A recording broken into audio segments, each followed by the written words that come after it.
Welcome to the Grappling Grappling Rewind Podcast. Welcome to this week on the Grappling Rewind Podcast. In this week's show, we're going to recap the 2023 IBJJF Pans that took place in the United States. As always on the show, I'm your host, Maine and Zak, my co-host. Zach. Not going to lie, I kind of bobbled the intro there. Orlando. Was it? Okay, yeah, I was like... Orlando, but it's because you always used to be in L.A. It was in L.A., and then I realized, like, I don't but think they it's in changed LA it anymore. It's in Orlando. They changed it in the pandemic, and then just, I think, are keeping it there. I have no idea. We cover the IBJJF majors. A bunch of our team goes. A bunch of our friends go. And then we get reports from them on, like, what happens. But I have never been to an IBJJF major. I should probably go to one of those, considering we're doing the show for like 6 years. No, not that exciting. But that's up. As far as news goes this week, I think there's only one piece of news.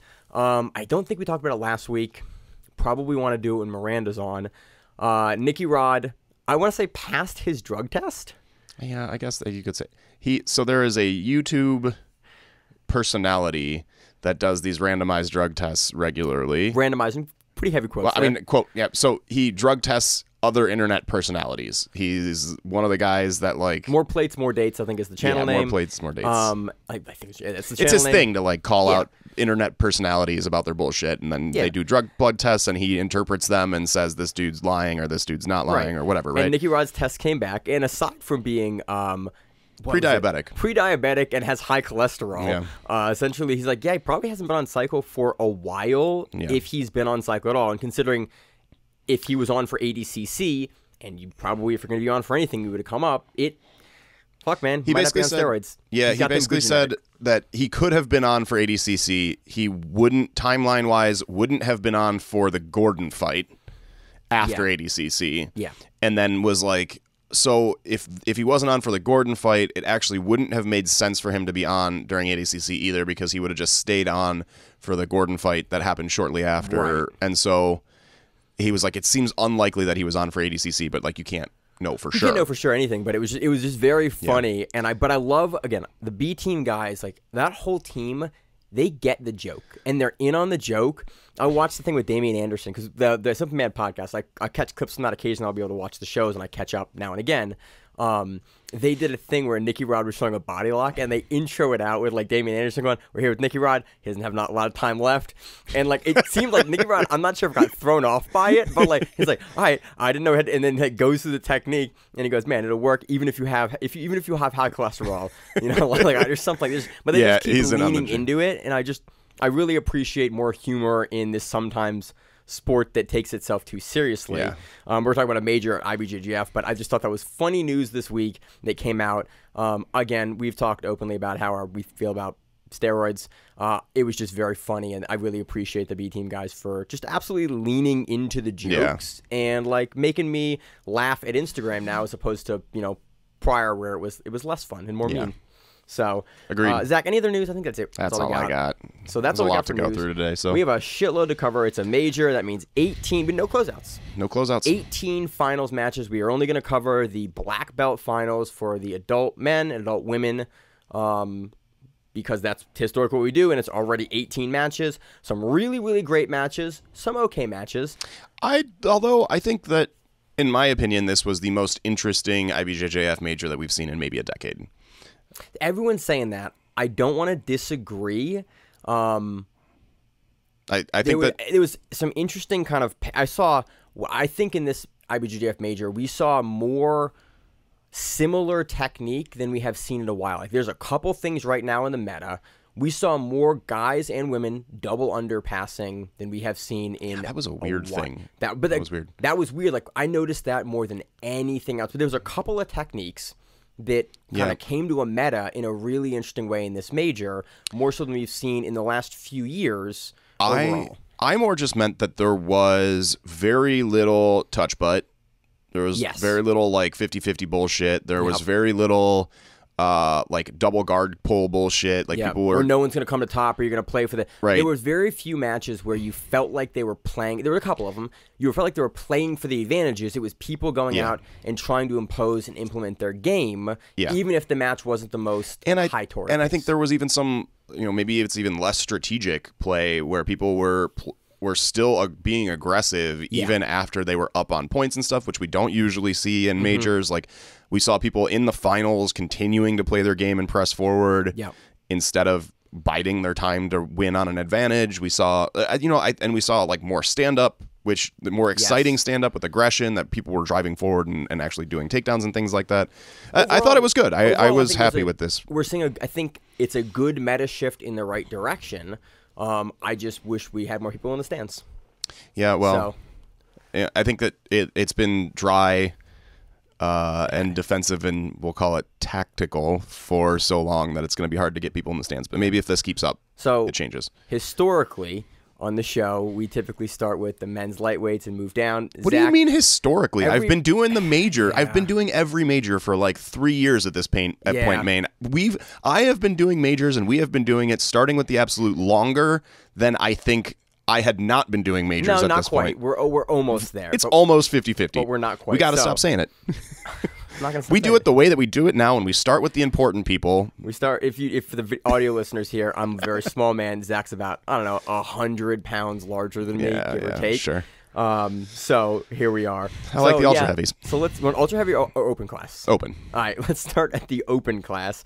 God, there's a lot of notes. Holy shit. We have Nicholas Margali defeating Eric Muniz 11-0.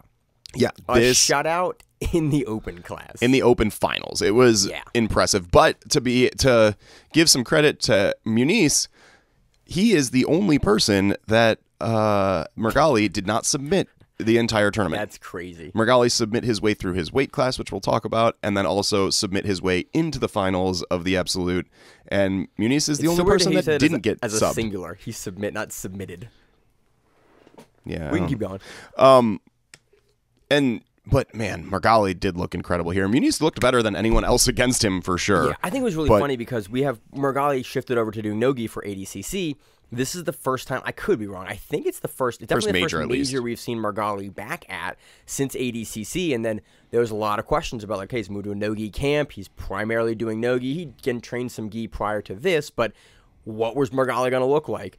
Margali came back and went, yeah, man, ain't shit changed. Dude. And, this is the thing with Margali's game. What's always been the thing with Margali's game is that he is constantly applying technical pressure. And it's not, when I mean pressure, I don't mean like heavy body weight pressure. He is just always working for something. He maintains momentum better than maybe any jiu-jitsu player in the world. And the heavier weights, he tends to do it in like, not just in burst, but he won't just lean on you in very many places. He will like lean on you, then change pressure, then come back, then come in, and he'll like. What I mean, I don't mean pressure is probably the wrong word because we use that. He will be constantly attacking at all times, and so what I mean by pressure is like the sort of psychological pressure. He will put you on the defensive the entire time. And we talk about that when I coach and when you coach and when we talk about on the show. If you have someone and I've interviewed a bunch of guys on the world level.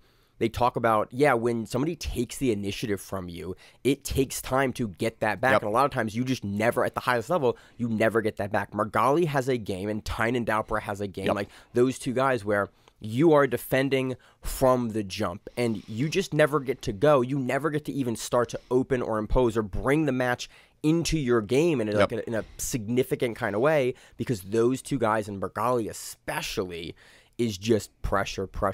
He's throwing something that you have to deal with at him, and he's a guy, much like Tynan, who's looking for the finish, so it's not just, I'm going to throw this up to get the pass. I'm going to throw this up. If you don't stop what I'm doing, I'm going to take this to the sub, and so it makes everything that he does have like another level and layer of like urgency to deal with, because Margali is a guy that'll take any ground that you give him and work towards a submission on it. Yeah, and the thing is that, so in coaching, I talk about it in terms of momentum a lot. I don't know if that's the best word for it, but it's the word that I have decided to use. But I think you at these top level matches, you can watch the momentum swing back and forth between people, right? And you can if there's going to be a momentum shift, you can see it. Like we can talk about the Felipe Andrew versus Wardzinski match, like the momentum shift in that match. That's huge, and you can see it there, and you can see when one person is on the attack or when one person is clearly setting up their grips and the other person is defending against the grip setup.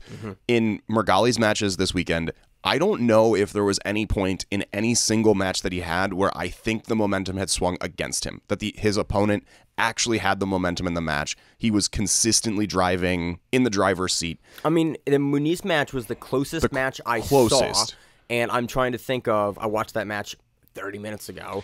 I can't think of a moment in that match where it was like, oh yeah, Margali was clearly defending. There was a couple things where, oh, he thought he was defending, and then he was using it to positionally advance himself in an interesting way. Yeah, Muniz at one point had picked up a leg on a single, and that's probably the closest thing to Margali losing momentum and that then I could Margali pinpoint. But counters that with 2 points, like and he like uncomfortably so. Like Muniz in that sequence, that was a wild sequence. Muniz kind of takes Margali down. Margali gets to his knee first, and then counters and gets on top of Eric. That was a weird. That was a weird exchange, actually. So we can talk about this technically a little bit more. Muniz does a really nice job getting some grips set up, and he feeds the lapel in underneath the leg and stands up for the single. And Margali kind of, it was odd because Margali just kind of let him pick up the leg. He didn't like lean in or sprawl or anything like that. And I thought that was a little odd. But he didn't have the urgency we typically see him have when people pick up the leg. Right. But Eric also looked a little further away, and he wasn't really on his hips in a way. Like when we see Margali defend, usually it's because you start closer on his hips. But for this, he kind of seemed like at the shin, it was late at the match. He was up a bunch of points. He seemed to kind of like, I'm going to see where this goes. Yeah. Which is, again, kind of an interesting. It's not something we see not something you see from him. From Margali. But so Muniz is able to pick up the leg, and then I don't know if this was Margali's positioning that made this happen, or if Muniz is doing something that I don't recognize, or if Muniz, from what I could see or what I thought happened, was made a bit of a technical mistake on this. He drops for the dump, but does it straight down. And so he doesn't actually pull Margali's hips in any direction. He just kind of pulls down. And so when Margali is sort of, his hips are forced to drop, but he's also able to plant his hand and come back to top because his hips didn't turn in the process because of the direction that Muniz tried to take the weight. So Muniz tried to hit this as, I don't know the name for it, but that where you throw your leg out like a Tani Atoshi, but you do it flat on the mat. And then you can trip them, but in tripping them, when you do that, the leg gets caught, so it dips their hips forward, so you don't have to actually pull their hips down all the way, because you kicking the leg out from that motion and kicking them over like a tabletop does it. That's what I think he was trying to do. See, when I was out of position to get that done. Yeah. Well, when I see that, a lot of times it's more that you pull the hips back over the foot, so then the trip leg stays where it is, and the trip foot stays where it is, but the hips move past the plane of the foot. And so like that's the way that I expected to see it. Either way, Margali's able to drop his hips sort of straight down, plant his backhand, and then come back up to the top and counter the one thing that Muniz really did that was looking nice, and then he ends up getting the 2 points off of it. But yeah, and so after that, Margali, he counters, comes up to the top, and is basically in quarter guard at that point. And so he lays heavy pressure forward. He's got his 2 from a sweep earlier. He's got 2 more for this new takedown. He moves passes quarter guard into mount directly, and then finishes the match in like sort of, well, he actually, the last 10 seconds, I think he got out of Muniz got out of mount, but it was sort of like, you're not going to score 11 points. Margali didn't give a shit at that point. But Margali like laid some smothery pressure down for about 45 seconds, and then that was the end of the match, basically. Really dominant performance from Margali. It was really impressive at the beginning of the match, though. A lot of the guard work that we saw Margali do, both on the passing side and in his own guard and pulling, he plays a really, really interesting game. We've seen him play a lot before. A mix between, he's so long, he can shoot up the triangles really quick, and he has a very quick shot through his hips up for those triangles, and he will super comfortably control you with the collars and then switch between the omoplata and the triangle. But he doesn't, when he throws the omoplata, because he has a grip on you on the same side that you would turn into him, he's not worried about cutting the angle for the omoplata, and he uses this one point to sweep up. And it's just really interesting that because he's so confident in throwing that straight in the guard and not needing to make the angle, he will set it up, wait for you to start to make the angle to defend it. If you don't defend it, he snaps back to the triangle. If you do defend it, he actually a lot of times will use it to sweep you up, and that's exactly what it does here. It is just an interesting... Most of the times when guys, especially at the lower weight classes, throw the omoplata, they throw it and then immediately hustle to make that side angle to get up to try to get the omoplata. Margali would just sit on his back and wait for you to counter so he can counter you back to sweep. It's just a really interesting, like, different tactic for that move that he's so very good at. And we got to see it in this match. Yeah.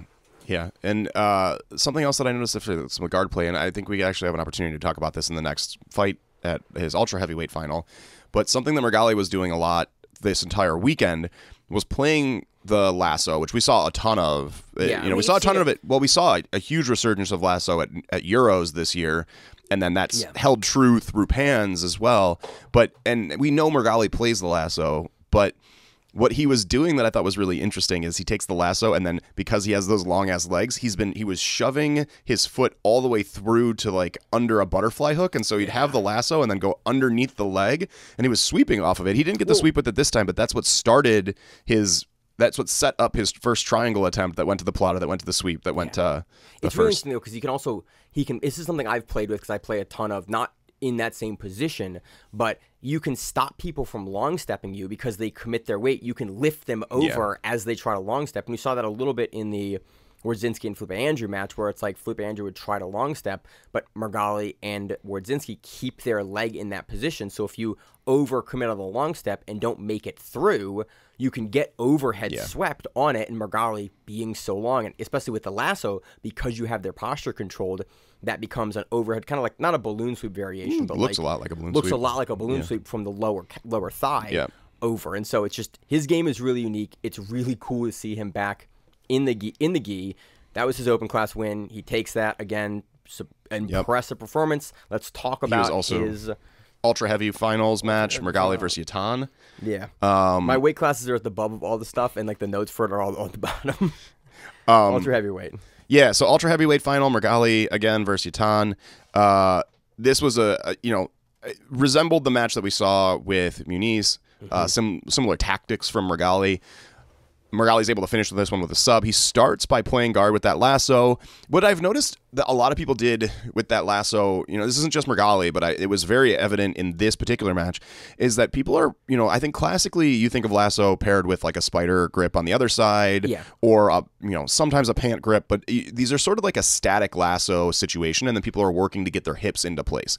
What I noticed was happening at Pans this year was that a lot of people were playing the lasso, but leaving their other hand free and moving it back and forth between sleeve, collar, and pant. And so they were being a lot more dynamic with this lasso and like maintaining the lasso grip and holding that. But then the other hand was being used as like a utility hand and freely moving amongst other grips depending on what was being set up, which was, I think, a little different than we've seen people play that lasso grip historically. Historically, it's been more of we do see it used dynamically. We always have, but we are seeing people now go from the top hand on the collar to like when you saw a lot of low pant grip on the lasso, but they wouldn't grab that grip initially. They would take that grip after, because I think we're seeing such good maintenance on the lasso. Like before, it took a second. There were a couple guys that were really, really good at establishing lasso, but overall, everyone is so good at getting there and walking you as the guard player, as the top player trying to pass into that lasso guard. Now it's like, okay, I walk you in. It's just, I'm gonna get my leg through on the lasso. It's not really as much of a fight for the guard player anymore. And so now, because the control is so good on that lasso side, you have the ability to move through and like force and turn the person to force them to use your other hand. Well, what I was noticing at least was less that, but also that people, including Mergali, were leaving that hand free.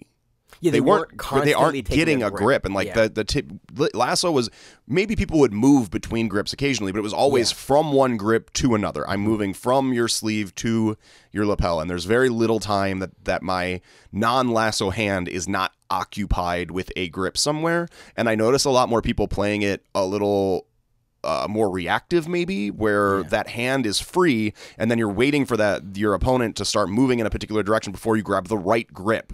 And so it was an interesting thing that I saw from multiple people. Now that you say that, that's really neat. I didn't pick up on that meta change watching it, but yeah, I can think of a couple matches where that hand is more free than we've seen it. Yes, I'm used to it where someone's knees down in lasso and both hands are on either side, but especially versus someone standing, we're seeing it a lot more because you can see the daylight in between the legs and the hand. Yeah. there's a bunch of matches that happen in Pans. That's a really interesting take. Yeah, it was something that I haven't seen at the top levels before that was really interesting. And it was very obvious that that's what Margali was doing in this particular match with Yatan, is that he had this lasso grip, and for a period of time he just had a free hand waiting to see what Yatan was going to do. Yatan ends up getting an ad for a quick knee cut in the process. I was impressed with that. He had some speed there that I think even threw Margali off for a second, like, ooh, I didn't expect that. Yeah.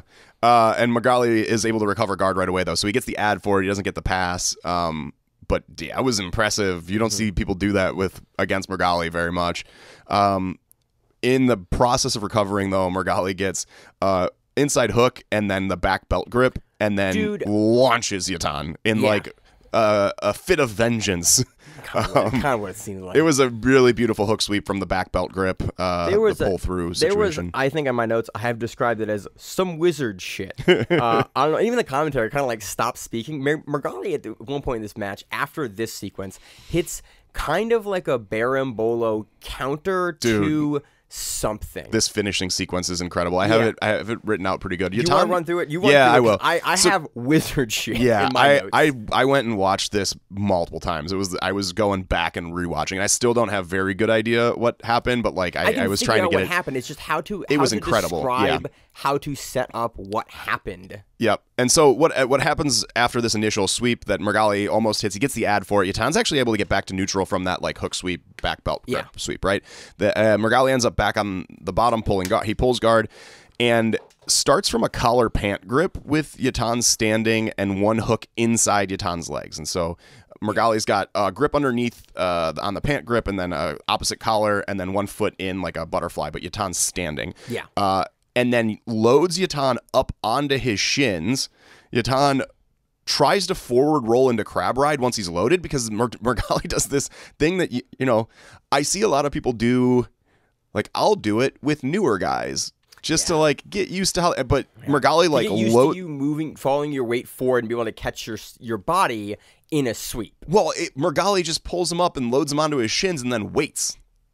And just kind of hangs out there, and Yatan like is balancing a little bit, and then decides to forward roll to try to get into the crab ride position. But that pant grip that Margali has blocks Yatan from rolling through all the way into crab ride. Yeah. And so what ends up happening is Yatan just gets kind of stuck in this like half rolled through crab ride position. Like he got most of the way through, and then Margali went, oh, cool, we're stopped here. I can now, like, change what I'm doing and start taking your back. But he didn't do the classic Barambolo thing where you, like, roll through or roll your hips up or back. He just kind of left his hips to the side and, like, let his body, like, the torso and really just, like, his hips kind of do the work with his legs kind of in a static place. I think the important part was that, so he maintained this pant grip to prevent Yatan from coming up, and he was underneath Yatan's other leg. So he's got a pant grip and is underneath Yatan's other leg.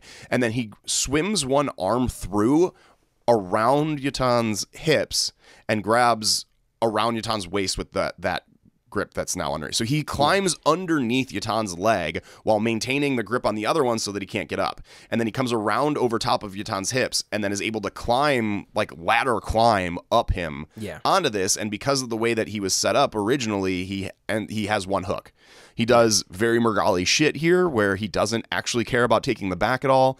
He closes his legs around that outside leg for a split second, uses that control to reach up and grab the far collar. I was impressed with Margali. He can do some things, and I love guys with attributes because attributes are like intangible things that. There's a couple positions in the Muniz match and in this match, and this grip is one that really stands out, and you can watch this grip. Margali is not on the back yet. He is low. His head is like center of the back at that point, and he reaches up with his long-ass gangly arm and just takes like an over-shoulder grip on Yatan. And I went, dude, ain't no one else can grab that grip because he's from that far away. And then Margali's crazy strong too, so he grabs it and then he uses again climbs up and just keeps that grip the entire time, and that becomes the choking grip. But it was just to get a choking grip with like not out of position, but that far away in a position, then drag yourself up to it was just like I can't if you don't have the attributes to do that. it's just never going to happen. Like it's certain guys you have the flexibility. Like that is an attribute that I can work towards, but you have something and you can do things that I physically can't do. I love that about jiu-jitsu because it's like, hey man, it's not an even playing field. Some guys can just do shit you can't do, and that's a great example. Yeah, and Margali is certainly fucking one of them. He is definitely So one he of reaches up, grabs that grip, attempts the knee on the upper back version of the, I guess, bow and arrow-ish choke, right? And then transitions to just both legs over the shoulders to finish. Margali finishes a lot like that, and he's one of the few guys that does that, where he basically will just drop you with his hands in between his, almost like under his legs, and then he throws both legs over you because he knows his arms are long enough to trap your head under his arm. Yep. And then he can just he presses forward and down with his legs. It's Tyne Doppler also finished a collar choke, but like the more traditional way. Margali like snaps you into the collar choke and gets a really quick tap on guys. He is the only guy that we ever see finish a bow and arrow like this. Because he does it with both legs over and he crunches down. It's really unique. I can't argue that. I can't think of anyone else that finishes it. Yeah. No, no one else finishes. It's again an attribute thing. It's really cool. Yeah. Watch how he finishes it. Watch Margali's run. What a solid match, though. It's special. Damn, he's really good. Yeah. I have no other comments. Margali's fucking back. Margali's back. Right. Very excited to see that. Moving on to the super heavyweight final between Eric Muniz and Felipe Costa. Here we see Muniz win. They had this as an Ezekiel choke. I think this is a zipper choke. I don't think it was an Ezekiel. They say it's an Ezekiel, but it looked to me like a hand over hand, like a zipper choke, modified choke from the back. Maybe I just thought it was an Ezekiel because they were saying Ezekiel and it looked Ezekiel-y enough. Okay. It might have been a zipper. You can't really see the grips, though. We're also in choke semantics where it's like, hey, man, some kind of collar choke with the hands, and he tapped. You couldn't really see the hands very well from the angle that I remember. I saw the hands set up, and before they turned, I was like, okay, he's not in a position to throw the hand through for an Ezekiel. It looked like he was hand over hand, like he was doing that backside Ezekiel is a little weird anyways. But yeah, and again, it very much could have been the end of the match. That is the end of the match. The beginning of the match. All right, Zach. I get excited about finishes at majors for IBJJF in the gi. There were a lot of them. It was occasional. There was a couple more than normal. More than normal. Nah, I think so. I think about normal. Muniz pulls guard. With opposite sleeve and pant grip, which is another grip set that we saw a little bit of spike in popularity here.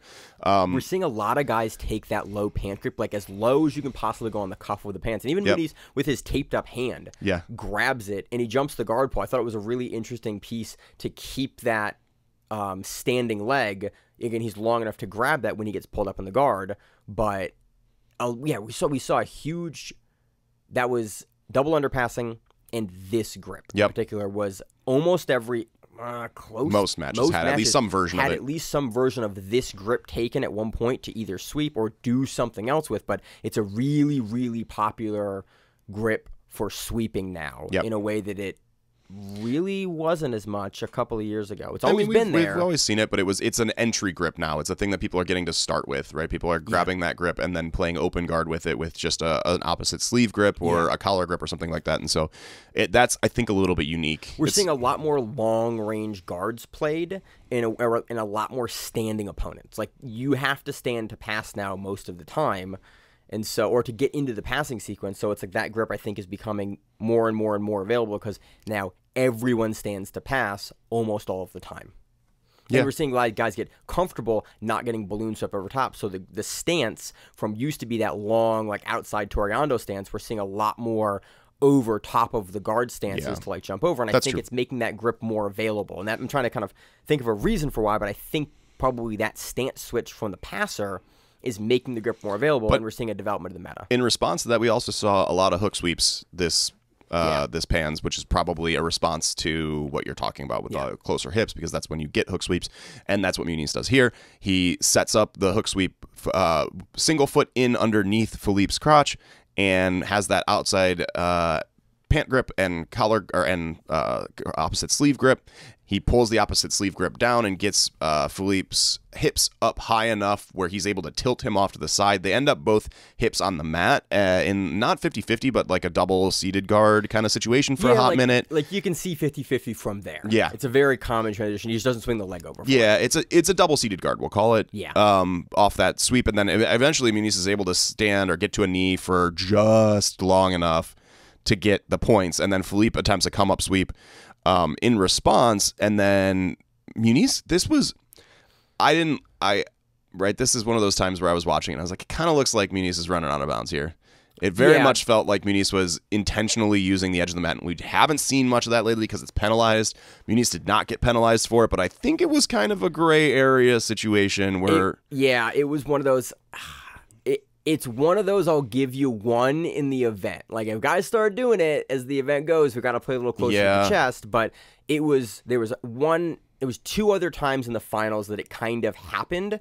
One of them, Tynan just pulls the guy back in. Yeah, well. And there was another one in, I think, maybe one of the men's lighter weight classes. Yeah. We saw it as well. But, like, if it's not a problem, I'll let you play the gray area a little bit. It's when it becomes like, you're in the gray area all the time. Yeah. So this is one of those weird moments where I don't know if but... Muniz was using the edge of the mat to escape technique, or if that was just the direction that he needed to go in order to avoid getting taken down. But either way, it felt a little bit like running off the mat to me.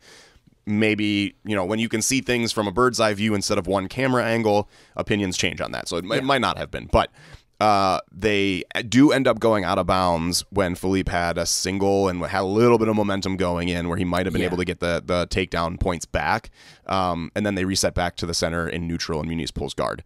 And then goes back to that same opposite sleeve pant grip that he was working before. He kind of pulls there's 3 points in the match he pulls, and everyone except for the last, he does the exact same thing. In the last one, it just takes him a second to kind of get to a variation of the same exact pull, which is cool. Like, you see that consistency of game where it's like, hey, man, I'm really good at this. I'm going to shove this on your throat every time.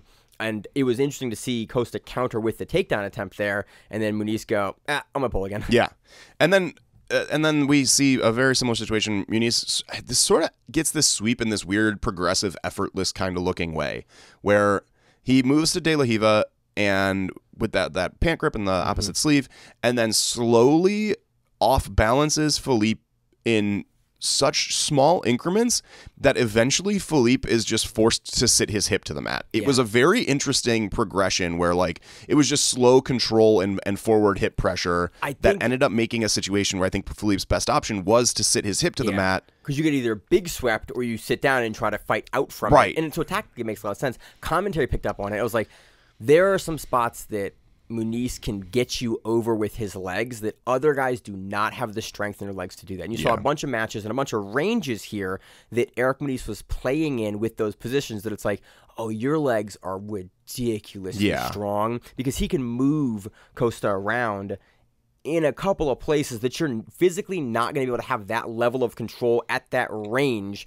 as far low on Costa's legs as Muniz was, unless you are, again, unless you have the attributes. And it was just a neat control point, leveraging the skills you have and like the innate attributes you have in that strength of your legs that Muniz has to be able to knock Costa over in that space. And Costa go, okay, I got to sit here to try to tech out of this, but Muniz has your grips on your pants, so you can't tech out of it. And then Muniz goes, cool, I've done exactly what I need to do, and I take position. Climbs up in to get the pass. It was really interesting after this particular scenario where Philippe gets his hip on the mat, Muniz climbs up to take the top position, but then is also set up in like almost a quarter guard kind of situation, and then climbs his body weight up, and instead of just taking, the sort of traditional now crossface position to high pressure pass, he grips up an Ezekiel and starts threatening an Ezekiel in order to get the pass, which is kind of unique. I know people grab. It's like for me, it's an old school thing.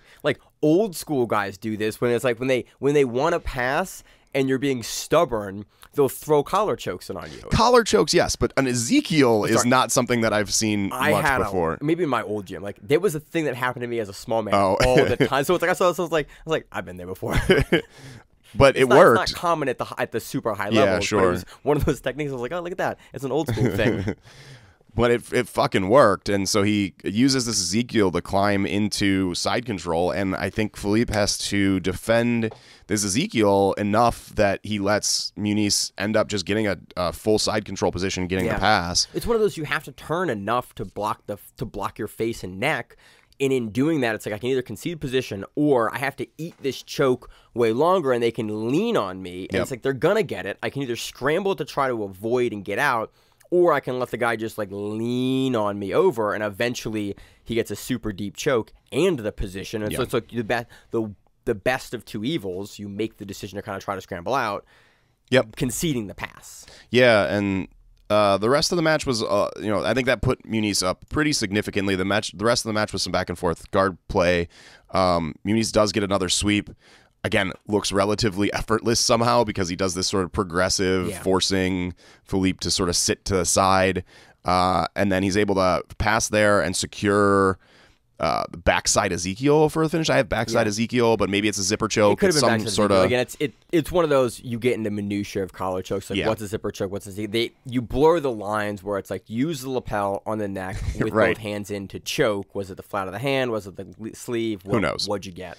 But it's a choke. He finishes with about 30 seconds left, but was up pretty significantly on points at that time anyways. And again, I love watching guys go for the finish when they're up. Like I appreciate you're in the finals, go for the finish. Like I love it. Show us your game. I appreciate it as a fan that watches a lot of the sport. It's cool to see. And I'm excited to see. So Muniz is someone that we very well know about. He's won some majors, and has been at the top levels for a couple of years now. Yeah, we watched him all through. He was one of those guys, him and his brother, that were like, "What at Purple?" We were hearing like, "Watch this dude," and then COVID happened, and he missed a bunch of tournaments because there was no tournaments. Yep. And then very quickly to Brown, and then Brack. Very good, yeah. Yeah, very. And so he's been, but Felipe Costa is someone that we watched a little bit at Brown. Mm-hmm. Looked good at Brown. It's exciting to see him in the finals of a major already. This is his first major, I think, and he was first major at black belt. I think. No, second major at black belt. Is it? Okay. Yeah, because I saw there was a picture of me interviewing him that came up.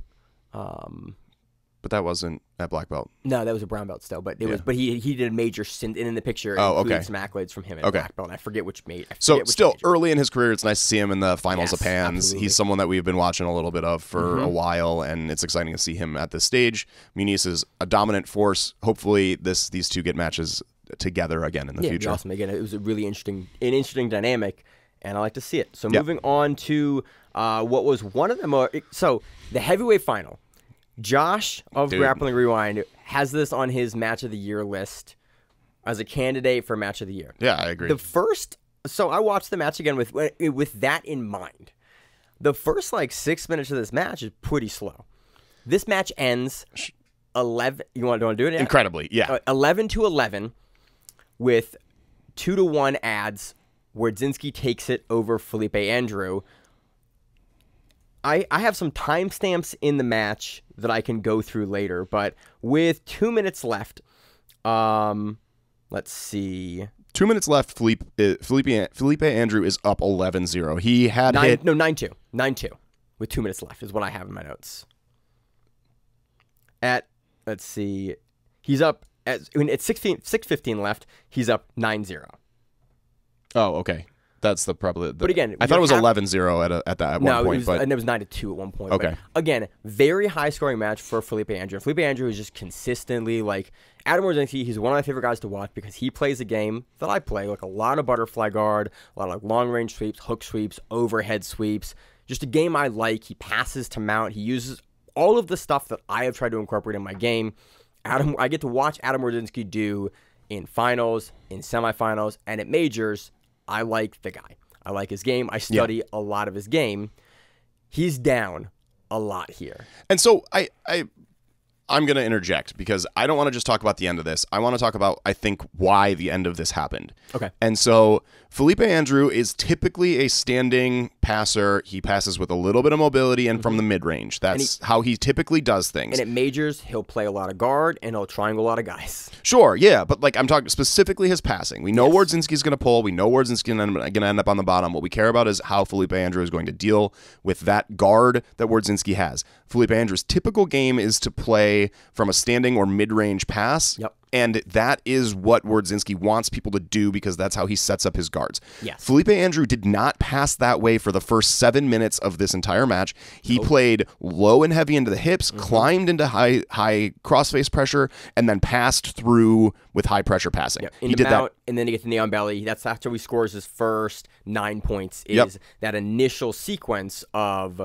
He does it twice, and then he passes that way twice. Yes. And it's very successful, and Wardzinski cannot deal with him passing that way. For some reason, around, you probably have the timestamp, but somewhere between 3 and 5 minutes remaining in the match, Felipe Andrew switches his passing strategy and then goes back to what he typically does. And maybe, that's the kind of thing that you see happen when people are tired or, just also, in the middle of a match, right? He's down a weight class, too. He's not at super heavy. Right. He's at heavy. He's normally at heavy. So this is heavy. is he cutting weight? How's he getting there? Yeah. Like, we're not quite sure. Well, also, you've been doing jiu-jitsu for 6 minutes at the highest level that you possibly can. Sometimes the strategy that was the smart strategy that you came into the match with kind of disappears and you default to what you normally do. Yeah.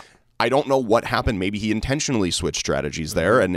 But what ended up happening was Felipe Andrew changed passing strategies with a couple minutes left, and Wardzinski was able to do what he does best and set up the guards that he wanted. That fucking overhand grip on the belt. And he did it. Dude. And so that's when things start changing. It was just a really interesting shift, and you can see Felipe Andrew change the way that he's playing on top. And when he changes the way that he's playing on top, you see the momentum shift as well. Yeah. And the momentum heavily shifts in Wardzinski's favor. And now you can talk about the ridiculous point comeback. And now Wardzinski does what Wardzinski does. So what I love about the way that Wardzinski, a thing that I love to do in my own game, is the way that Adam Wardzinski tends to take you over is he will get an overhand belt grip, which is a great grip to get. And if you can get it, it's amazing. Adam does a lot of sweeps that don't use that grip, but preferentially, as a butterfly guard player, if you can grab a rope around the guy's waist, you can keep him down, you can posture him low, you can drop your elbow to his back, and you can take them in really a lot of directions. They're typically going to dip at the highest level towards one direction, and so you take them kind of over their shoulder into a high position. Because you're playing at the highest level, guys are going to get their knees in, they're going to get a half guard in, a knee shield on the top. What Adam Wardzinski does is he keeps the grips in a lot of places, and he immediately lands into an outside knee cut. But he lands at a range where you can start knee cutting. The player on the bottom now can get like a half guard, but you're in position with their far side arm to continue to lift them up and drive through with your knees. They can only collect part of your passing leg for knee cutting, and you can hold there and you can just drive your weight. And you can see the camera angles here, Adam just leaning and pushing off onto the mat, just driving his knee.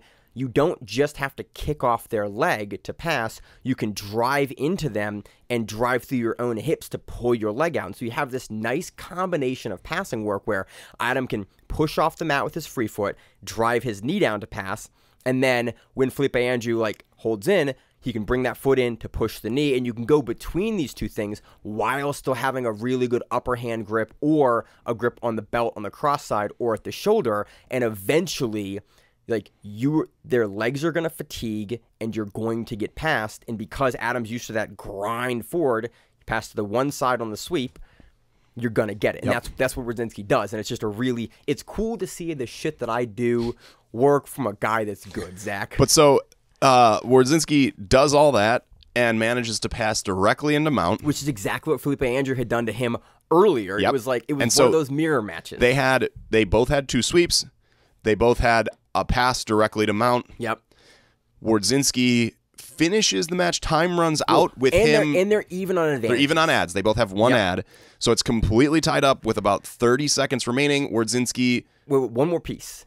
To give you the high for this match.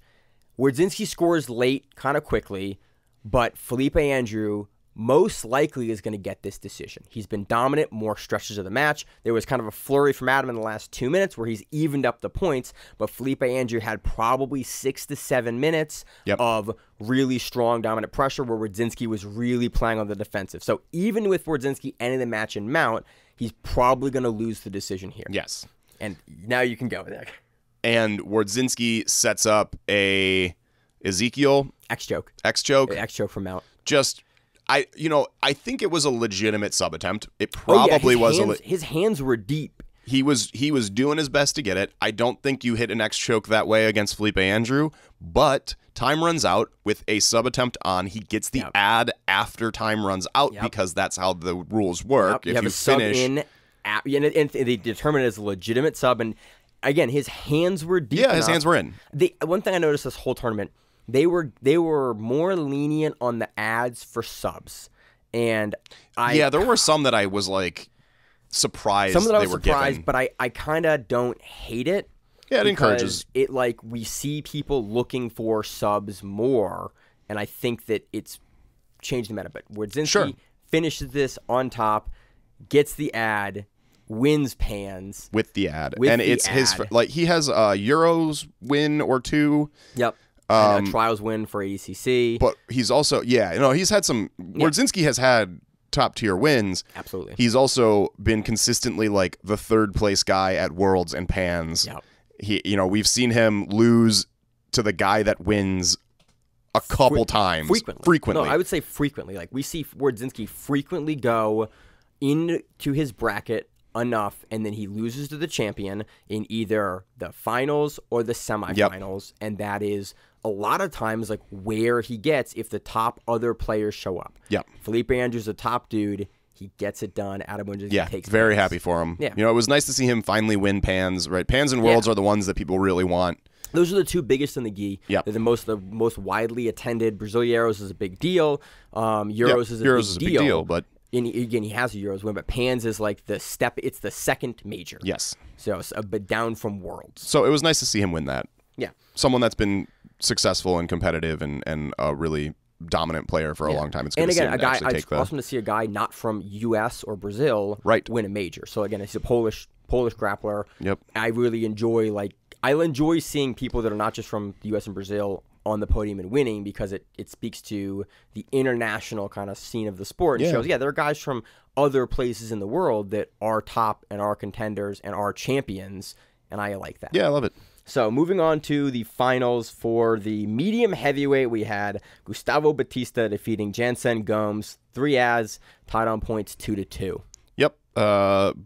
Batista pulls guard, a couple sweep attempts, and then moves into this inverted sweep and they land in double seated guard off of this inversion that Batista hits. Yeah. And so this is a nice thing to look at if you're like, as an example of how to progressively sweep someone. Like I really like what Batista was doing here, because there were very weak sweep attempts, multiple in a row. Yes. Like almost feints, jabs, whatever you would want to call them, bumps. I'll take it here if I and can there. get it over, but I'm not going to commit my hips up to this, and I'm not going to drive over and over commit in this sweep attempt, but if it's there, I'll get you thinking about it, get you moving a little bit for it. And he does those back to back to back until he ends up inverting, like really committing on one and inverting, and then gets this sweep because they end up in double seated guard for a minute, and then Batista's able to come up for the 2. And so it's a nice beginning of a match, and it's a nice thing to watch for, tactically a good way to do jiu-jitsu is these sort of like poking sweep attempts until you get someone on the run, you build up enough momentum that you now have the opportunity to really swing for the fences and go for one, and that's what he does here. It was really nice to see that out of Batista. And then Batista almost gets an almost pass, an ad for an almost pass. Jansen stands back to neutral after that almost pass. Then Jansen ends up pulling guard and does, I have in my notes here, a quote, just stand up style sweep from half guard. Like I would love There's to a GIF of this on Reddit. Oh really? Dude, it's ridiculous. There's a term for the sweep. And I've been trying to, since I saw the GIF like yesterday, I've been trying to remember what it's called and what I know it as. Dude, no, this isn't, there shouldn't be a name for this because it's not something humans can do. He basically grabs Batista. in half guard, he grabs Batista's outside leg pant grip. Yeah. He off balances Batista a little bit to get Batista's hand on the mat away from the outside leg, and then he just does a Turkish get up. He does a bridge. He does a bridge with Turkish get up. Yeah, he lifts him Just over lifts and him. just goes, hey man, but not like above his head, like behind him. Yeah. And does a bridge and goes like, all right, we're over now. I'm like, It was not a human thing to do. It was incredible. Like I like on this show pointing things out where I'm like, technically this was really good, and if you are this kind of player, you should go and look at this technique and see what this professional did. Don't look at this. Don't go and figure out what Jansen did here, because you can't do it. Neither can I. No one can. He Turkish get upped an entire person. In a finals match. In a major finals at match. IBJ. It was incredible. It was wild. Absolutely the wildest sweep of the weekend. I think in my head that was the wildest like sweeping moment of the weekend, just because the physical ability to do that and the ability to like have it work. Yeah. Was wild. It was incredible. Usually this is Tynan Dowper's crown every major. Right, he does the craziest thing. Not this time. Jansen did the craziest thing this time. Worth watching just for the spectacle of it, but I wouldn't suggest trying to do it in the gym. But then, so now they're tied up on points. Batista gets another ad for an almost back take, and then another ad for an almost takedown after some scrambling. We end up tied. You see Batista just start to like take momentum, and like in those moments, he's continuing to drive for something and getting things going enough to get ads. And something we've seen from Batista for years is like he'll go and like put pressure on you late and tends to score a lot of ads late. Yeah. And he definitely wins this match. Batista had momentum going for him, especially through the end of the match. Yeah. He had more close things happen. I think he wins 3 ads to 1 ad, tied up on points, 3-0 ads, tied up on points. Yeah. A good win for Batista. It's unfortunate that the coolest thing that happened in the finals doesn't actually win you a championship for Jansen, but, you know, he gets that accolade from me, which is not important. It was cool, though. So moving on to the finals, let's talk about the finals for the middleweight division. Tynan Dowper defeats Pedro Maia via choke from the back. Tynan Dowper, still undefeated in IBJJF as a black belt. 53-0, 7th major title in a row. In a row. And you know, who can stop this man? Who can stop this? Well, actually, what I was thinking when I was watching this match was Tynan did all the things that Tynan always does in every match. He just did the things. And like, do I love seeing Tynan, this incredible athlete, has to be the best pound for pound gi jiu-jitsu player that exists right now, I think. I can't see anyone competing with this guy at this point. Pound for pound. Yeah. I don't see it. It is, but yeah. Yeah, I mean, it's a hard, but right, okay, so Tynan though. At this point, I'm like, man, I really hope someone figures out what he's doing, because I'm getting a little tired of seeing this incredibly impressive jiu-jitsu just murk on everyone for 53 matches in a row, right? Belt, bro, 7 major titles in a row, undefeated, uncontested. It was exciting when he was brand new, and you were like, wow, this kid's doing amazing. And now you're like, come on, man. Come on, guys. Come on, other middleweights. I need you guys to like, dude. He's so good. Put 2 of you in a trench coat and try.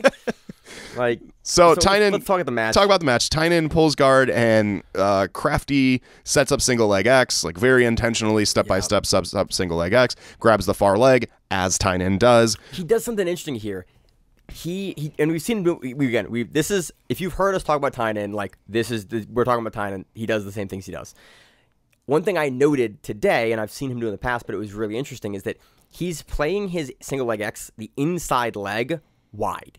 And he's getting real comfortable playing that leg wide, but when he goes for the sweep, you'll see him snap his legs together and snap his hips up to generate a ton of momentum. He drives up with it, but he doesn't tend to overcommit on the drive. He drives you just enough over to set you down, but doesn't drive you over where you can like freak out and counter him because he's pressing all of his momentum. It's like he's super patient about the finish. It's wild because usually you have to just go balls to the wall to get a guy over.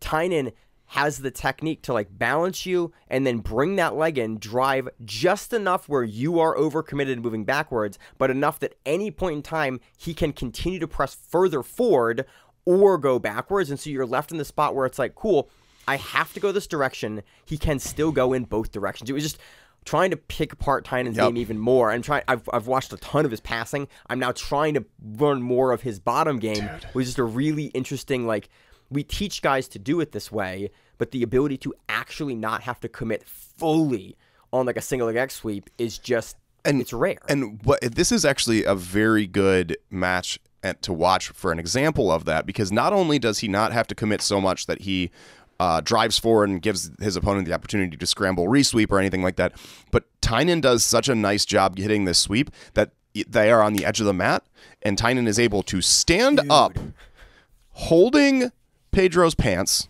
twists Pedro's legs around, makes Pedro wheelbarrow walk on his hands, and just kind of pulls him back into the center of the mat so that he can set up his position to pass. Almost with no urgency. No urgency. There was the craziest thing. Not almost with no urgency. There was zero urgency on his face. He took his time doing it. It took a matter of 10 to 20 seconds for Tynan to position Pedro where he wanted him on the mat.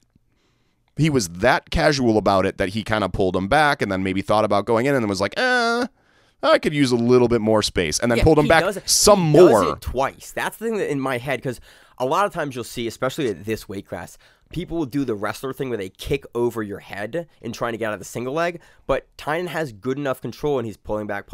Like, it's such a measured pull you back into bounds. Like, I could let you get out, and I'm Tynan Daupra. Probably doesn't matter, but nope, I've got you here. I'm going to pull you back in. Like, he drags him.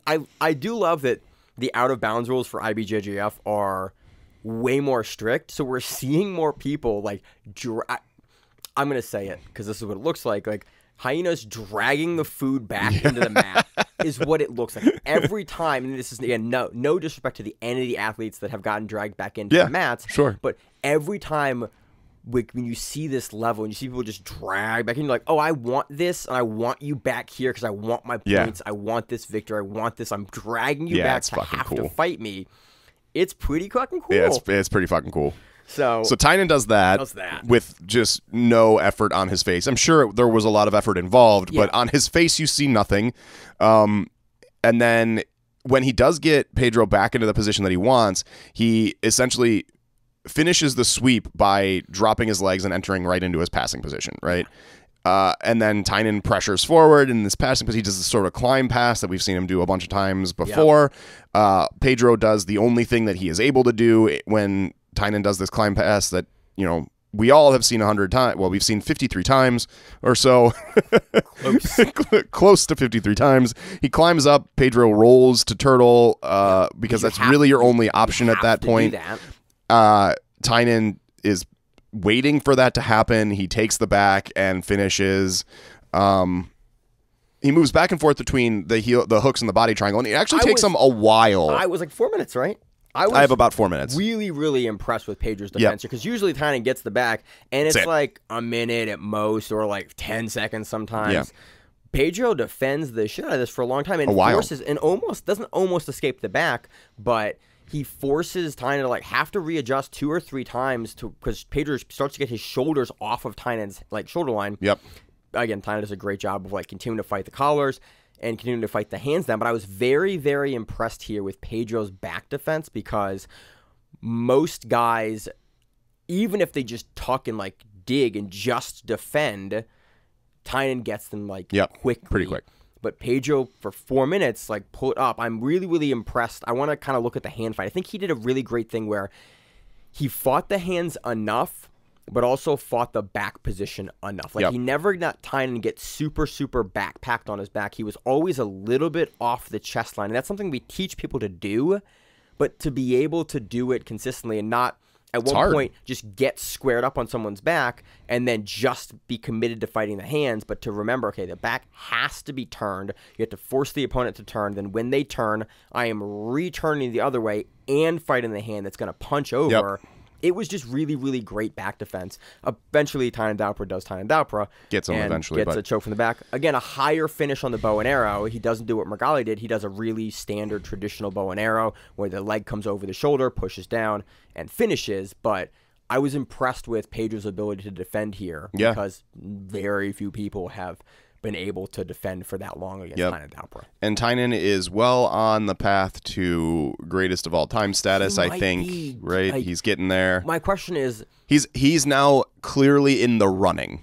which is it's crazy as a new black belt. You're like, he's in the run. Like, it's a discussion we're having for a newer black belt. You're like, that's fucking. If this career lasts a couple more years, he is so in that list. That here's my question. Small list. Who's the first guy to beat him in the gi? Yeah, that's what I'm saying. The first person when Tynan loses, I will lose my shit. I don't. Yeah, it'll be amazing. Like, I can't wait for that to happen. Not because I really like Tynan. Oh yeah, no. But like, that'll be a crowning achievement for whoever is able to pull that off. The technique that will come and like how you will have to be able to deal with all aspects of his game excites me. Of like, oh yeah, like how you again. I'm a guy that I want to see the champion reign forever. Like that's my that's sure. my guy. Miranda is very much like wants the underdog to win. So it's very funny to. I am very rarely like, oh yeah, I want to see who can beat that guy, because usually I'm like, I want the king to reign forever. I can't think of how you would beat that guy, right? I can't think of what a person needs to beat Tynan, and I'm excited to see that maybe possibly happen sometime in the future, so that I can learn how that guy exists, right? Like, his game is so clean. It's so. That was Tynan. Amazing. Moving on to the lightweight final, we have Jonathan Alves doing what Jonathan Alves does versus Pablo Laviselli. This was the most interesting Jonathan Alves final that I have ever seen. He had some interesting ones early career, back at like purple into brown. No, at black. At finals, finals might give you this. He's had some really interesting matches, usually not in the finals. His finals matches he uses a very intelligent strategy often. Didn't this time, but often uses a very intelligent strategy of scoring early and then making sure that he doesn't lose. Right? And that's why he is a multiple-time majors champion and why he is as well respected in the sport as he is. It also doesn't. It works at the highest level. It's just not necessarily the most fun to watch a lot of times, but being fun does. If you from Kynan Dalpra, not Kynan Dalpra, from Kynan Duarte in its ADCC interview. Hey man, this is my career. I have to win. Yeah, and like I respect that. Yeah, yeah. No, I'm not. I have no problem with that strategy. I think it's a legitimate strategy. It often leads to less interesting matches. This time, that is not the strategy Jonathan uses, and I'm curious if it's because he was against his teammate, and so both of these guys train at AOJ. Laviselli and Jonathan are both AOJ guys, and so maybe Jonathan just knows that if he plays too defensive, Laviselli is gonna be able to gain some momentum, or you just know the guy's game and you know you can beat the guys. There's a lot of that in teammate fights over the years where it's like we will see a guy for years play a certain way. He fights his teammate, and you're like, "What the fuck? Who the fuck is this guy?" Oh, right, because you guys know each other. What you do in the room has to be different because you understand. You guys have a different meta going right now. Yeah, I love teammate fights for that reason. I understand why they are infrequent, but I do love when we see them because we see really interesting performances from guys that we are familiar with. We see other facets and avenues of their game, both technically and tactically. For those matches, the tactics are more interesting to me. So, and I think that definitely happened here. Laviselli pulls guard. Jonathan puts on more passing pressure than we usually see from him, even this early. Like, he is playing very forward heavy pressure. Standing passing, but like driving in quite a bit. Yeah, usually he'll sit like around the hips and he'll kind of like wait and he'll kind of like lift and lift and lift and wait. He's like driving was more linear in, like we usually see him do at the very start of a match and then at the end of a match. Yeah, and so he uses that forward pressure to dive into a crossface and switch to high pressure passing, which we see him do. We do see him do, but it's not his like go-to. Yeah, and then he is able to pass after getting caught into a quarter guard for a split minute. From this high pressure cross collar kind of position. Which is a really, really common. It's what happens when you do this sort of high pressure passing at this level. Jonathan actually sets up Neon Belly and gets the Neon Belly points, which we don't see in finals very often. I've seen him get them before. Not him in particular, just anyone. Like, people don't. There have been times where it's like I've been yelling at my screen for him to get the points because he just will camp in that side control.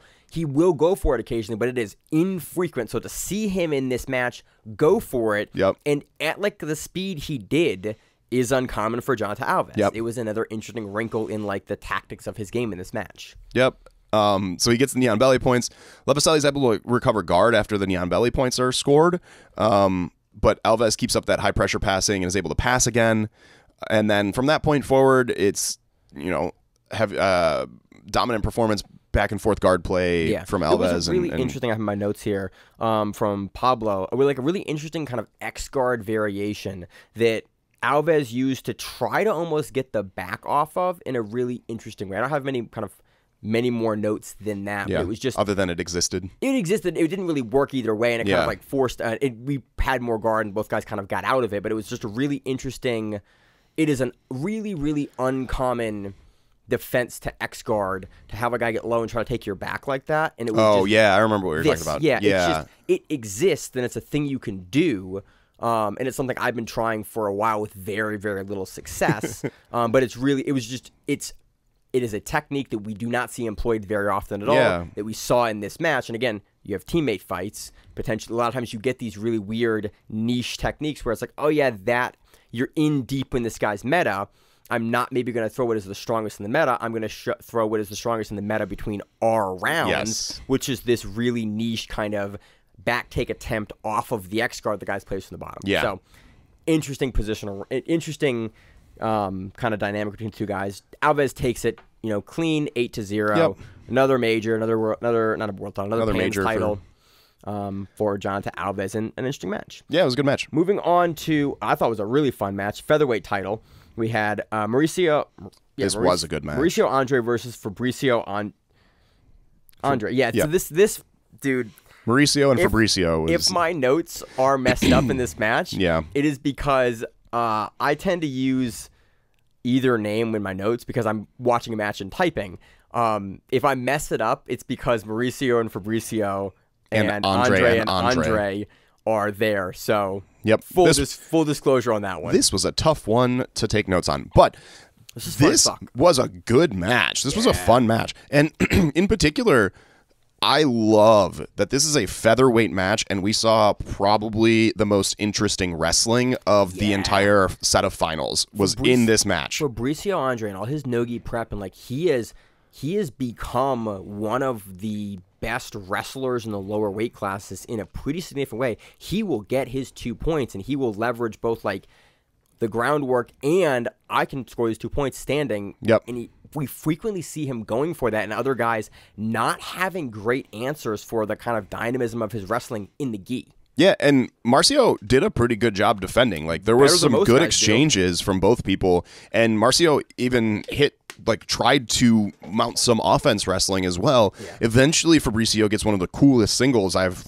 ever seen in gi grappling. But angle cut that so Fabricio's running Marcio in one direction, and he's trying to dump, and then you see him cut a little bit, and then immediately do a switch step in, and it's I've seen it in jiu-jitsu in training footage. Guys will do this. It is super rare to ever see this kind of switch up in a high level gi match, because it looked like no-gi wrestling. Yeah, when you do it, it's not something you see in the gi. Except I don't think that this exact thing would have worked in no-gi, because he was able to do it because he has this cross-collar grip. Yeah. No, it was the collar grip, the lapel grip that he uses when he cuts the angle to really pull Marcio down. Yeah. And he uses that lapel grip. It was a really good wrestling and a nice... It's early in the match. It's the first sequence of the match. Not first sequence, but... first scoring sequence. First scoring sequence, for sure, yeah. First the match here. Really nice takedown, and then Fabricio immediately moves into the very classical passing style for him, the sort of mobility passing, and he attempts this very circular Toreando, which we've seen out of him before. But as soon as he gets his knee in, Marcio does something really interesting. He has a spider grip on the other, the arm away from the direction Fabricio was passing. Yeah. So Fabricio passed to his own left. Fabricio's right arm was in a spider grip, and so as he drops the knee in, he puts weight on Marcio, who then is able to use the spider grip to elevate and sweep Fabricio off of the pass attempt. And it almost looked like Marcio might have been baiting. Oh yeah, I think 100% enough that's a bait. And if that's a bait, that's a risky bait that paid off huge. There was another thing that Marcio did from the bottom that was Fabricio, I only can describe it as like the monkey pass, like the drill you do between the legs with your fist in the middle. Yep. Where you go between. So at one point, Fabricio Andre goes to do this and come out the back, and Marcio Andre uses his leg on the same side and kicks Fabricio down on the top. He does like a leg curl on top of Fabricio Andre's head and like knocks him over and almost is able to come up on it. But it was it's just not, it's a counter that exists, but it's, again, just not a counter that we see almost ever on that low pass, like the low monkey pass on the leg, the sit-through pass.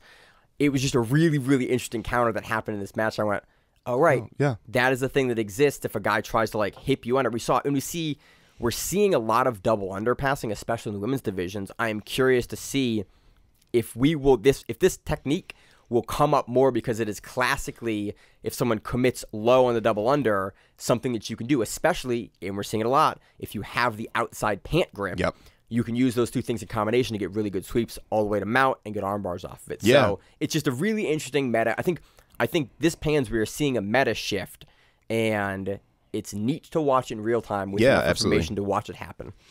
So they end up tied up after all of that, and then they're standing in neutral, and it's a late technique.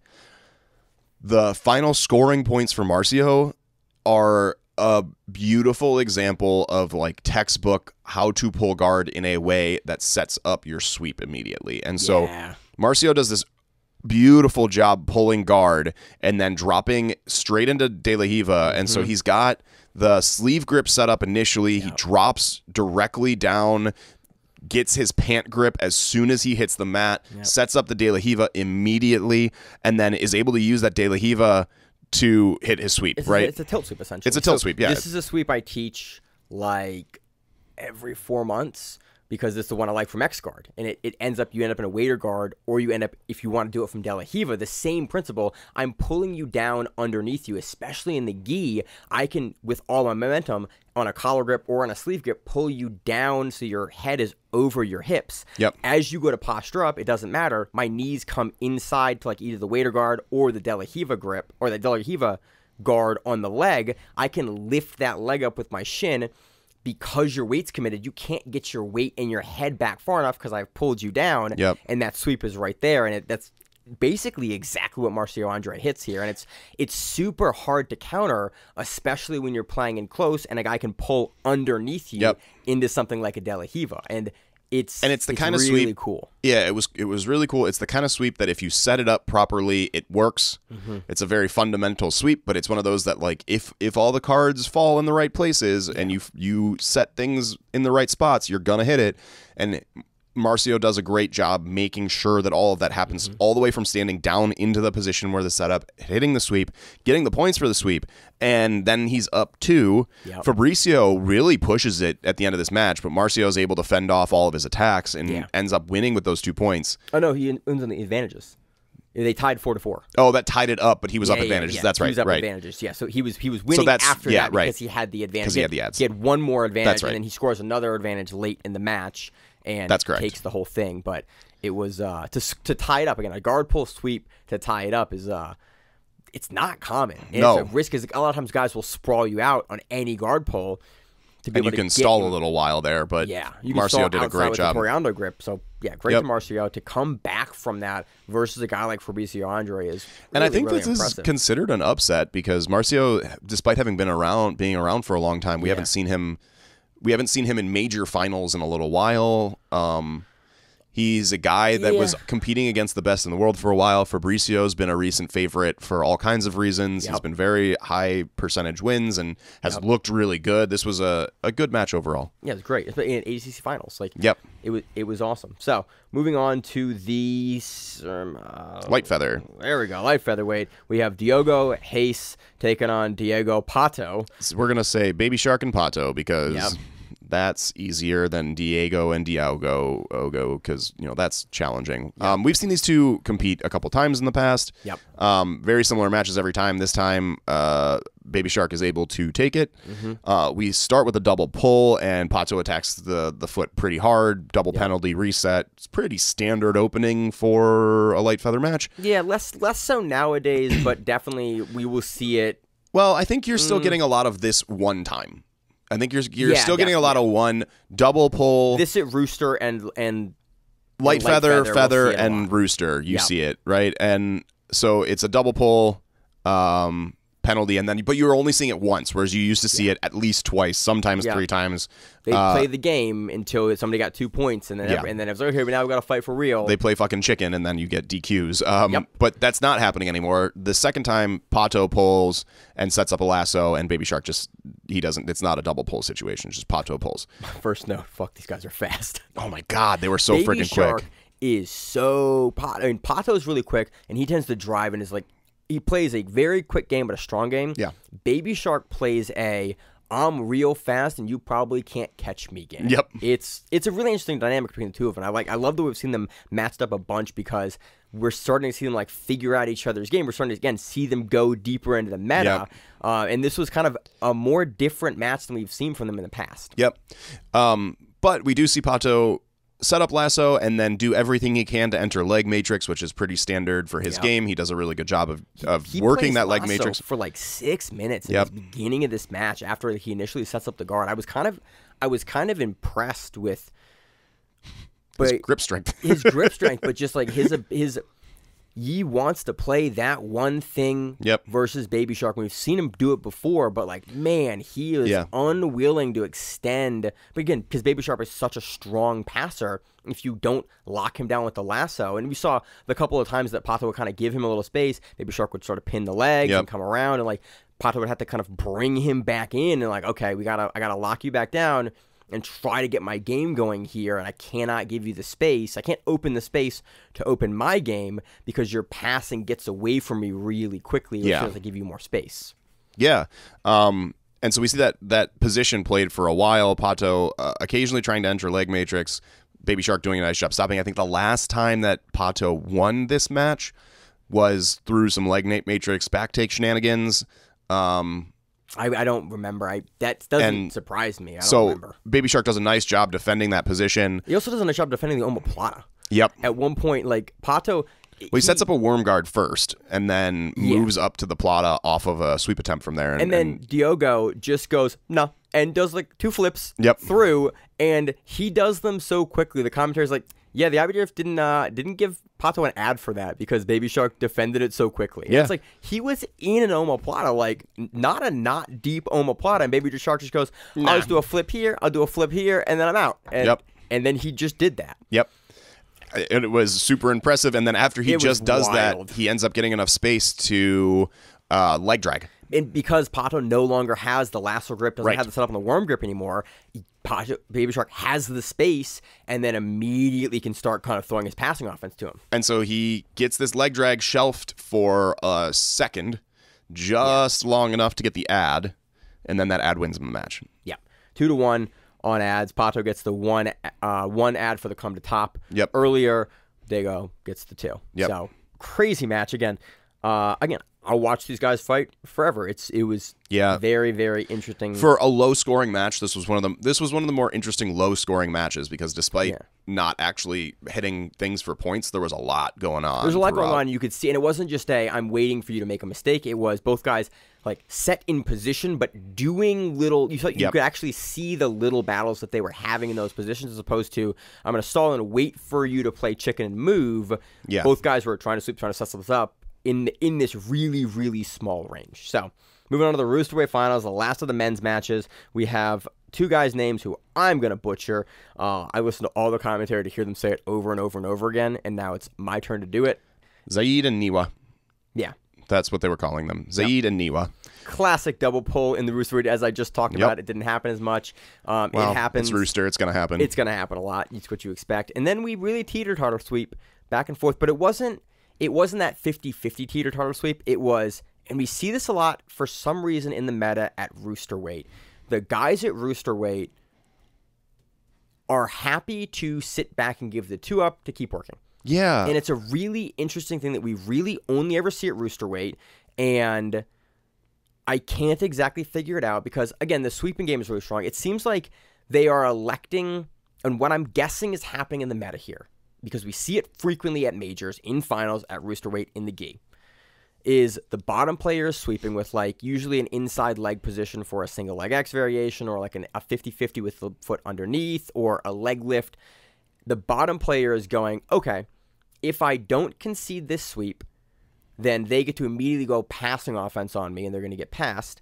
If I concede the sweep first, I can get my legs back in position to establish my guard, and I can beat them to the place where I can then resweep them, and this whole sequence doesn't matter. We get on top, we trade points, and both guys are willing to play that game, and so as a result, you get these, like, they went sweep for sweep, for sweep for sweep, for sweep for sweep. It was just so weird. And that was the match. I think that's what's happening. It might be. That might be the logic behind it. And I don't, but the meta has also, I think the rooster weight meta is different than feather and rooster. Light feather and rooster are different than others in that they are built on this, like, they have maintained that sort of Rafa Mendes, Caprina style more than anything else. Absolutely. And the high level jiu-jitsu in those weight classes is built on that style of game, which was the 50-50 bullshit butt stuff. And so, like, your favorite, Zach. I hate it, but it's built on that. Like, and my people. Actually, I'm like this point. Like, I'm like light feather. I'm struggling to get there. So, but my point is that, like, that's where that all comes from, and so you have to be able to play that game to some extent. Yeah. Because that's what everyone's playing, and if you want to win at the top, it has to happen that way. Like, because guys are so good at the tilt sweeps and the push up, like from those seated open guard positions. Yeah. We don't tend to see a lot of really, really deep passers. We see a lot of that outside range passing because the guys are small enough, they're flexible enough to like completely invert on you, and like they have, again, attributes that are going to prevent and make a lot of those passing. The regard at range is crazy. Like we see it in the women's weight classes, like the ability to pass the smaller people, they can just physically do things and get into spaces to get back in front of you that we just don't see the heavier guys have the attributes to do. And don't have the speed to do it. So as a result, well, it's like I have to fight you in front of you because I can't let you get an angle because you're so quick to get to my back. Yeah, that might be it. Tend to fight in front, and as a result, we get a lot. Because I love the rooster weights because they're closer to my size, and you get these weird matches where you're trying to figure out, like, why is it so much different just like 8 or 10 pounds down? Yeah, it really is different down there. And it's a weird curve where everything's weird. Yeah. And I love it. And everything's different in those bottom two weight classes. Yeah. And so we see that a lot here. That just doesn't exist in other places, and it's super neat. Yeah, it is. We're neat people, Zach. Love us. Well, why don't you love us? Well, but the finish of this was actually pretty exciting. We are 6-6. Niwa ends up attempting a wrestle up sweep, and Zaid's able to defend it off. Like that. Yeah. That's essentially it. But it was a dynamic play at the end, and Zaid ends up taking it on some of the ads after the 6-6 back and forth. There were two different pieces where Zaid just grabs an ankle lock or grabs a toe hold. Yeah. And he grabs it like enough where Niwa kind of has to do something, like not can't major, ignore it, but has to do a little bit of something. IBJJF just goes ad. Yep. I like that new shift where it's not bullshit footlocks, but I'm grabbing it enough where you have to kind of do something and address it. And IBJJF goes, yeah, you had to kind of do something, and that was also a legit attempt. If I'm doing the grabbing, I also have to do something outside of the safety of my game. I have to set that up enough that I have to set up a legitimate attempt on a foot that, like, hey, I may not decide to get this, and you'll see things where it's not scored, where someone goes for a foot, and you're like, yeah, you're not really going for the foot. The refereeing is getting better at sussing out the bullshit and going, that's a real footlock attempt that you are willing to take and going for. And Zaid, for 2 of those, gets ads. Here, Niwa does a great job at the end, like just showing us his wrestling to try to get. But he can't make it happen. But he can't make it happen, and so. And Niwa didn't make any of those attempts. He did not make any of those footlock attempts throughout that he probably had opportunities for. So you reward the guy that took more risks early, and then we saw some really interesting takedowns late. So overall, it was a fun match that has it. it has a really interesting rooster weight dynamic because we just don't see it anywhere else. Yeah, sure. Yeah, exactly. That does it for the men's weight classes. Zach, for the ladies, where do you want to start as I scroll through like Absolute. lots, like 7 pages of notes? Where do you want to start? Absolute. For this one? Oh, absolute. Yeah. All right. Gabriela Pisana defeats Ana Carolina Vieira on 2 points. Yep. To really a surprise for no one. Gabriela Pisana she is... typically wins most of the majors and all of them that she's been in for some time. This is fun. Well, we'll talk about the match, but then some fun facts. So in the match, Anna attempts to pass for about 7 minutes and can't do it because Gabriela has a fantastic guard. She's playing a lot of lasso. And she has a lot of flexibility to like flare her hips out and the knees out to really prevent Ana Carolina from being able to like lift her up and shuttle her to the side. So whenever time Anna kind of gets her high up, she flares far enough out where Anna like all of a sudden is winged out by the knees and then will play the lasso in and get the legs back in. So whenever Ana Carolina tries to clear, Gabriela Pisana is just back in front, and it's just a nightmare. Yep. And so that happens for about 7 minutes. Pisana ends up setting up a worm guard throughout this process, and then we've seen her do this before. She's one of the few people at the very high levels that is really set up this worm often. Yeah, that's agree. And so she sets up the worm, hits that inversion sweep from the worm. Yeah, that is pretty effective, especially for her. It's one of the more common worm guard sweeps. Yeah, it's probably the most common worm guard sweep I think it's the one sweep from that worm guard, that inversion sweep from there. I think it's the one sweep from there that you can really do offensively without having to rely on the other person giving you something. So a lot of those worm guards, I think worked really, really well for a period there. Where no one had a clue what to do, and then you'd walk into something bad. And you can watch Keenan's matches in like 2014, 15, and 16, where it was just like guys didn't know what to do, and they're just getting jumped because they're trying stuff. Yep. And Leandro figures it out in the match, and you're like, dude, how are you so good? Yeah. But yeah, this one sweep. And so like this sweep is one of the few that I know of or that I've seen regularly enough to know. You don't have to switch your grips, and you don't have to rely on the person setting their hips up over you to do it. You can be proactive on it. And so Gabriela does this inversion sweep from the worm guard, comes to the top. Anna sets up back into close guard, but then can't mount much of an offense from that close guard, and Pisana wins it. This is, fun fact, Pisana's 7th straight double gold at a major. Jesus, she's approaching. Tyna's got some work to do. That's crazy. 7th straight double gold. That's almost 2 years of double. Not double Grand Slam. No, double gold. Well, what's Grand Slam is 3 majors. 4. All 4 majors. All 4 majors. But I don't think she's competed in Euros always, and I don't think she's competed in Brasileiros always, and so I think that there's been some misses in there. So I don't think it's 2 Grand Slams in a row. Yeah, I think you're correct. But I think it's just the 7 straight that she competed in. Yeah. She's double Every time you show up, and like a Grand Slam is 1 gold. Yeah, she's double golded, absolute and her weight class for 7 in a row. Wild. Moving on to the super heavyweight female final. This is Pisana. Gabrielle Pisana defeating Mayasa Cardoso. I keep screwing her name up. It's not Cardoso. It's Custodito.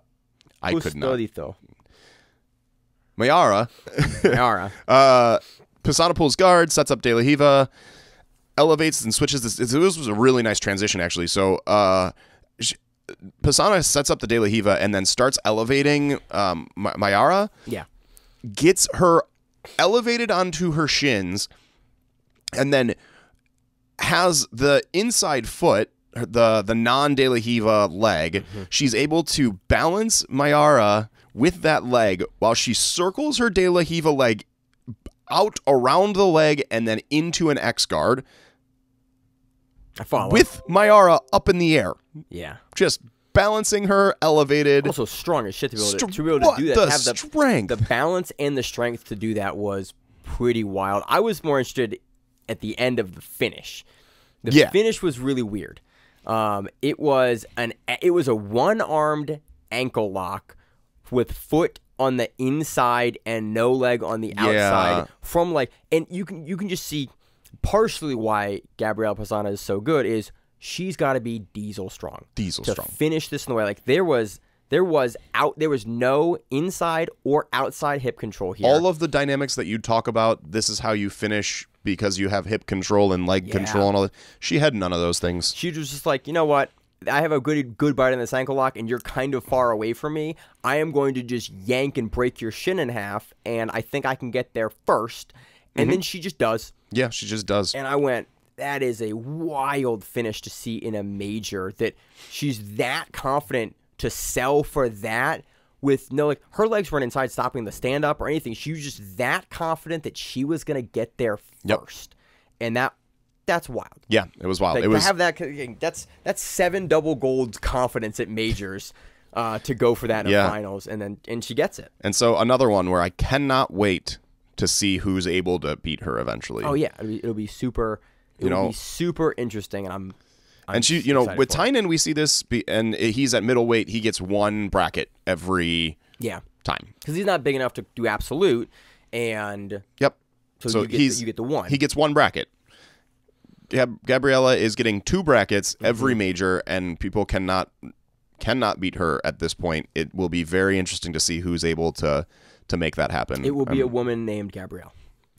It'll be a Gab something. It'll be a Gabby, Gabrielle, Gabrielli. We've learned one thing about the IBJJF is that the women in absolute must be dominated by women named Gabrielle. Yeah, that makes sense. So moving on to the heavyweight female final, we had Larissa Diaz defeating Ingrid Alves via advantages 3-0, no points.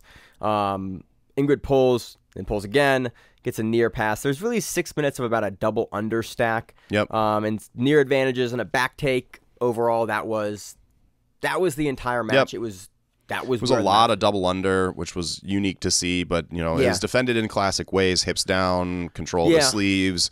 And it was a driving down versus a driving up. Yeah. And there wasn't a whole lot of grip resetting or position movement out. Yep.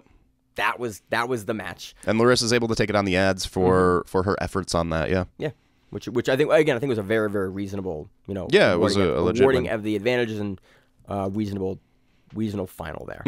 Moving on to the medium heavyweight final, we had Ana Carolina Vieira defeating Amy Campo via, again, 3 advantages. Campo plays a lot of from the bottom here. And yeah, this was interesting. We did not see Amy play the way that we've seen her play before in this finals match. I thought stylistically she was not doing what she normally does. I'm familiar with her game in the gi, so I'm going to say that That's openly fair. before That's we fair. go. Like, I know Campo's game. We've watched a lot of her game at brown and at black. Almost exclusively no-gi. That's fair, and I might be just attributing her no-gi game to her gi game, and maybe she just plays things differently in the gi. And so that's very possible. But it's very divorced from her no-gi game. Like, this was surprising as someone who has almost exclusively watched her compete in no-gi. Yeah. Same. Okay, so maybe that's what it is. Maybe it's just the dynamic difference between gi and no-gi, and I'm used to seeing her no-gi game because we watch that so much. Yes. But the game she played here was very different than what we expect to see from her based on her no-gi matches. Yeah. Amy pulls guard. Amy pulls guard, which was surprising. That was the first surprise for me. We've seen her pull guard, but I thought in this match she would not. I did too. And again, maybe Vieira has. I just, in what we've seen from Campo, she's pretty good wrestling. Yeah. And she can take people down. That was surprising. And Baby Vieira has good wrestling too, but I just figured that in what I've seen from Campo, I'm more confident in Campo's wrestling game. Yep. It would be an avenue that she would look to exploit in this match, and she didn't. Yeah. And so then we end up with a fairly defensive match. With Amy Campo playing guard, Ana Carolina working some passing, a little double under here, a little bit of headquarters there. Deluge of activity for the majority of the match. I was kind of waiting for, and Vieira will play in bursts, like 1 or 2 bursts in a match, but generally speaking, plays a pretty slow-paced match. Yep. Campo will play a slow match but she will burst throughout the match, and have these offensive, like, where she pressures and comes flurries up in flurries of offense. Yeah, we didn't see that, and I was waiting, and then the match ended, and there really wasn't a big flurry of activity from her. At one point, Baby Vieira just sort of, like, Campo was seated in the guard, and then Baby Vieira kind of like pushes her to the side and almost gets the back take, and that was sort of one of the bigger moments of the match. Was the almost back take there. Vieira scores an advantage off of that, and that was really the most definitive, whether the near pass advantages she got. Definitely a weird dynamic, and I'm not sure what I'm missing there, but that was the entirety of the match. And Anna takes it on the ads for a near pass, I think a near back take, and maybe an ankle lock attempt that was in there that all sort of led from one to the other. Yeah, so, like, she got the 2 for that. I think there were 3 ads in a row, but it started with an ankle locked attempt that led to a pass attempt that led to a back take attempt, and then we were back into guard, and those 3 ads gives her the championship on this one. Yep. So moving on to the middleweight division for the females, we had Elizabeth Clay defeating Thalita Silva via knee bar. Clay with the collar and sleeve for 7 minutes, and then she goes, all right, I'm the best in the world at this one thing. Well, I actually think the way that I watched this was a little bit different than that. So I think Thalita knew how to play this game and then got tripped up at a certain point. And so Thalita was doing a really nice job. Again, double understack again. We saw this a lot in the female divisions this time around. And but it's I think how that's you want to deal with Clay, because Clay has such a good inversion game. Like, I just stack you up. I don't want you to have access to that. I do not want you to have my legs. Because Clay is so flexible, you have to pass her in from closer unless you are an overwhelming force, like a much bigger woman.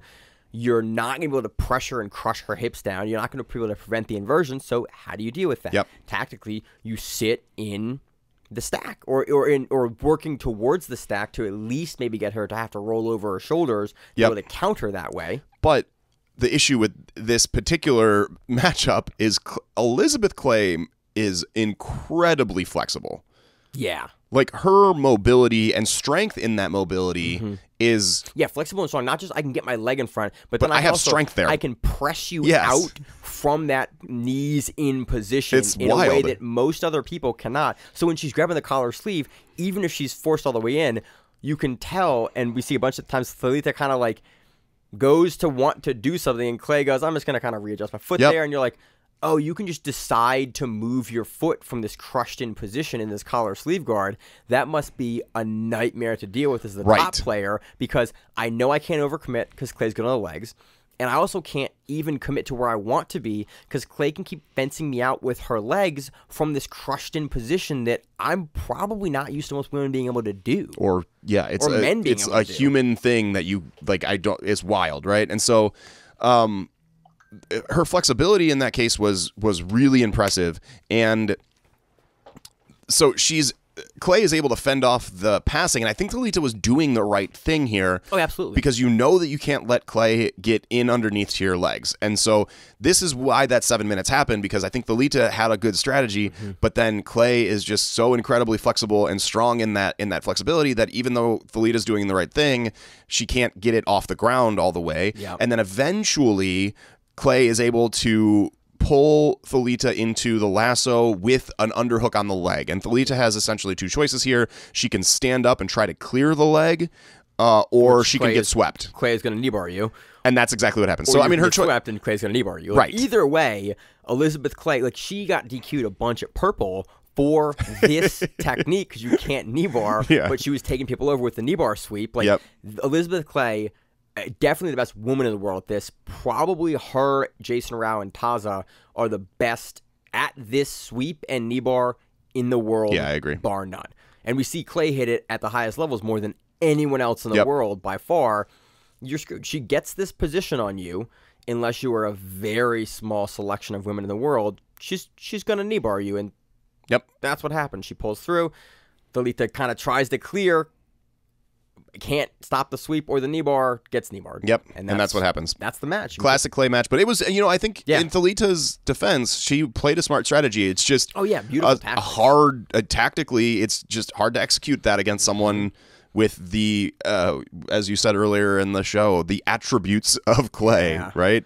She's got, like, man, she is so good at that technique. It's like, I love seeing specialists where you're like, that one thing you have is astonishing, and very few people in the world can stop it. And everyone knows you need to not let that get close, or you're gonna get done. And I just love that. Like, we all know it's a huge problem, And people still can't stop it. I love it. I love the king reigning forever, the queen reigning forever, where it's like, yep, the thing you can't stop. Yeah. Love to see it. So moving on to the lightweight final for the women, we have Luisa Montero defeating Fionn Davies. 4 points, 2-1 on ads. Very, very close match here. Yep. Fionn pulls immediately into like a modified waiter sweep, which we've seen her use before. Yes. She tends to like to go under people and get up to either sweep them, and usually instead of taking the back there, she'll sweep. We see her do that at the beginning of this match. It's something we've seen classically for her for a long time. Yeah, and so she does that whole sequence. It's basically deep half X to a single leg X, A and little then more deep half than we've seen her play. yeah. Recently. Well, I think it was a deep half just to set up the single leg X, basically. Like she that's kind of lifts the leg up on her shoulder, and then once she gets there, she like drives up. And I was like, okay, that was a situational go to deep half, but not looking to sweep from deep half, looking to tech up out of the X guard here. I don't think she had any interest in playing deep half. I think it was just like an intermediary position that she used to get to X, single leg X. She gets the single leg X sweep. Luisa ends up on bottom here and moves into X. Fionn tries to dive for the bolo off of this. And so like once Luisa had set up X guard, Fionn was in some danger. It wasn't like she had dove for the bolo because she felt like it. Like she was in some danger here, and it was a tactical decision. Starts to get both pan grips on the back, and so either like you're gonna get swept forward in that position. If you know you're gonna get swept forward in that position, you can either dive and try to beat it, and if they're not ready, you're gonna pop a hook off or a hand grip off as you do it. If they are ready, which Luisa was ready in this situation, they dive. You kick forward, and then you can kind of get a reverse double ankle, reverse dummy sweep up on this, and that's what Luisa Montero does. And so Luisa, off of that dive, she essentially shunts the dive, stops the bolo from happening, and then is able to come to top. From that, gets the sweep points for there, ties it up on sweep points. And then there's some back and forth guard play, some almost passes, and those almost passes get Luisa enough ads to take the match in the end. Yeah, they do back and forth, but the ads. Again, it was reasonable. It was Fionn, like in 2 points earlier in the match. It seemed to be overextending a little bit and allowing Luisa to kind of get behind her and get a set of grips that she wanted and counter and beat. Which I'm kind of curious. We saw Fionn do a similar thing versus Clay at Polaris a couple of weeks ago, where it's like get a little overextended in the legs and let Clay kind of grab the grip on her foot. I'm curious to see if we're going to see changes from Fionn's game to kind of prevent that, as we've seen 2 matches. Well, and it also makes me question not necessarily how good the move for her was, because she moved recently to train with JT? Yeah. Right, which I think is a great... It was a year ago or so. A half ago. And I think that was a great move. She won ADCC as a result, which I will take it as probably a good absolutely. move. I think it was a good move. But what you often see is that once someone starts really settling into a new camp, then their game starts to change a little bit. And then there's these tiny little holes that'll pop in for a short period. Right? And so... It's interesting. I'm not sure if these couple losses that Fionn's had recently are because that sort of growing pains of really settling into a new camp and then developing some new techniques. And when you're developing new techniques and a new style, then you start to there's holes in your game, right? Because it's new stuff. Because you have to bring new things into your game. Then you have to go and try the new things at the highest levels because you're a world-class athlete. And so I'm curious. We see it in fighters, we see it in grapplers, we see it in all class of combat sports. Someone brings something new into it, and there's some growing pains with that most of the time. And I'm curious if that's what's happened with Fionn in the past couple months, is just that it's those little growing pains, or maybe people just kind of figured out some of the things that she was doing, and we'll see her recover from that. I love Fionn. I hope she's taking second in Pans is still fantastic. Yeah. I hope as a European female grappler, again, we talked about it with Wardzinski, like very few Europeans are coming over and winning IBJJF majors, either Brazilians or Americans or Pans. It's really cool to see, European grapplers coming over and doing so well. Again, full props to Luisa Montero for winning this match. Who's been dominant for so long, too. Like, obviously, Luisa's not... is able to we have as much expectation that Luisa is going to win this match as we did for Fionn, right? I think this is odds were pretty even I think going we made into the this Fionn match, pick, right? but if you looked at the bracket, it was like, that is a very reasonable final for them to end up in. And it's a close match. Moving on to the featherweight final, we had Anna Rodriguez, A-Rod versus Margot Cicerelli. Anna Rodriguez takes this 4-2.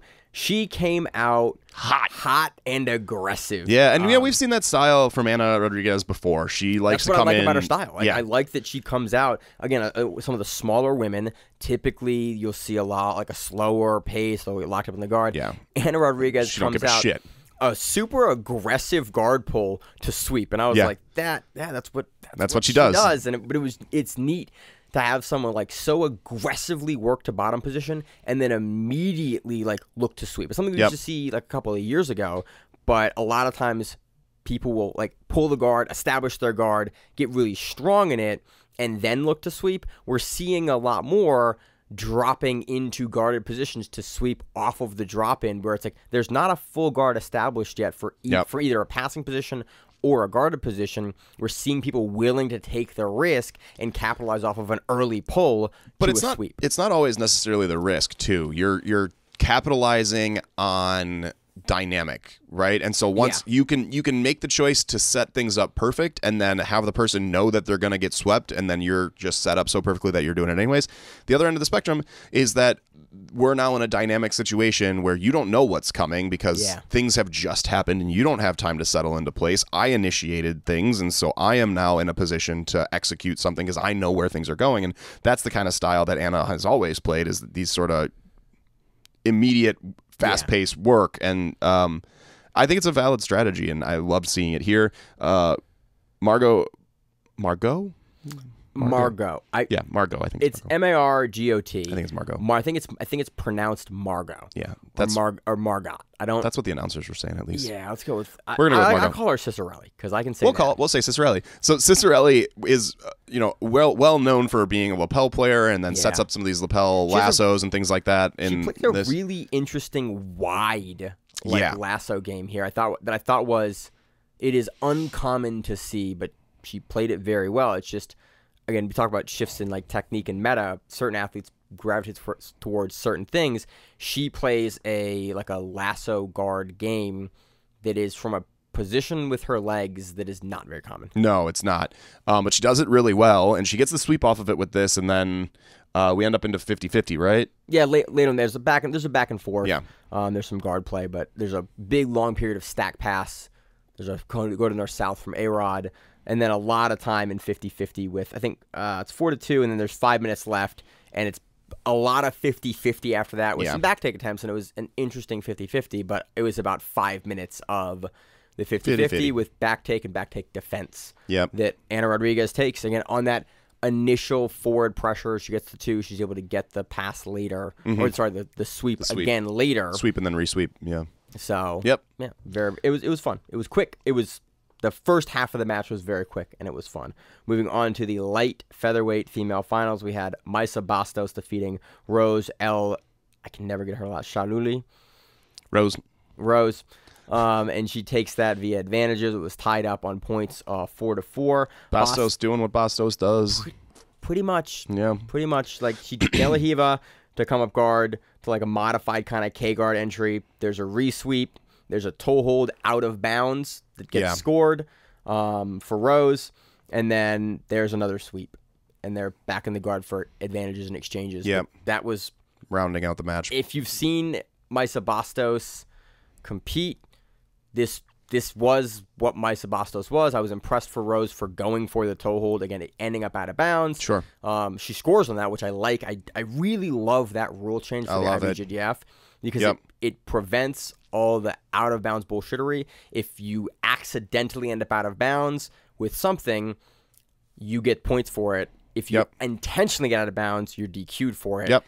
I think we have seen that rule change the sport. It made a big difference. A huge difference. And in matches like this, it gets it close because Rose has incentive at the edge to go hard on something that's a real sub-attempt that then pushes the match out of bounds and is rewarded for that versus like, you had an ad and a reset. You're like, I went for a sub. I tried to finish the match. And it could have been finished if we didn't just happen to be out of bounds on this. Yeah, I like the rule change. I love the ADCC goes, hey, man, there are no bounds. Like, fuck it, just finish it. Okay, man, there are chairs in the way. Like, we don't care. Like, There's a stage in the way. the chair's going to stop you. They're like, you're like, no, okay, keep going.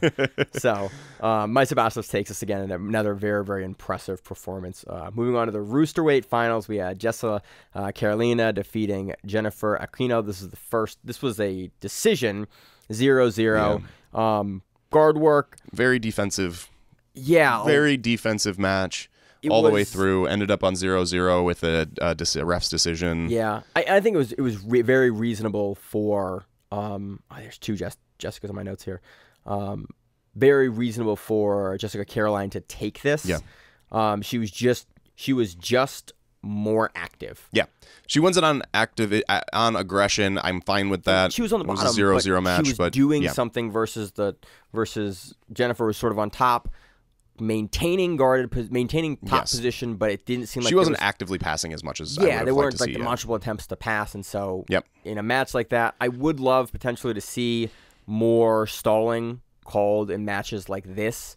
You know, if you're both in the same position and there's not a lot of forward momentum on either side. Yeah, it'd be nice to see more stalling. I do think that Jessica here, you don't get it because she was working enough from the bottom, and you do want to let your guard player work, but I think in a 10-minute match, you know, after 6 minutes of this, 7 minutes of this, it's like, hey, you know, we understand you're working. Yeah. I need to see you both. I would love to see some penalties. More. Yeah. Yeah. I would love to see some penalties here because we're seeing less and less of these matches with some of the rule changes, and I think that's a good thing.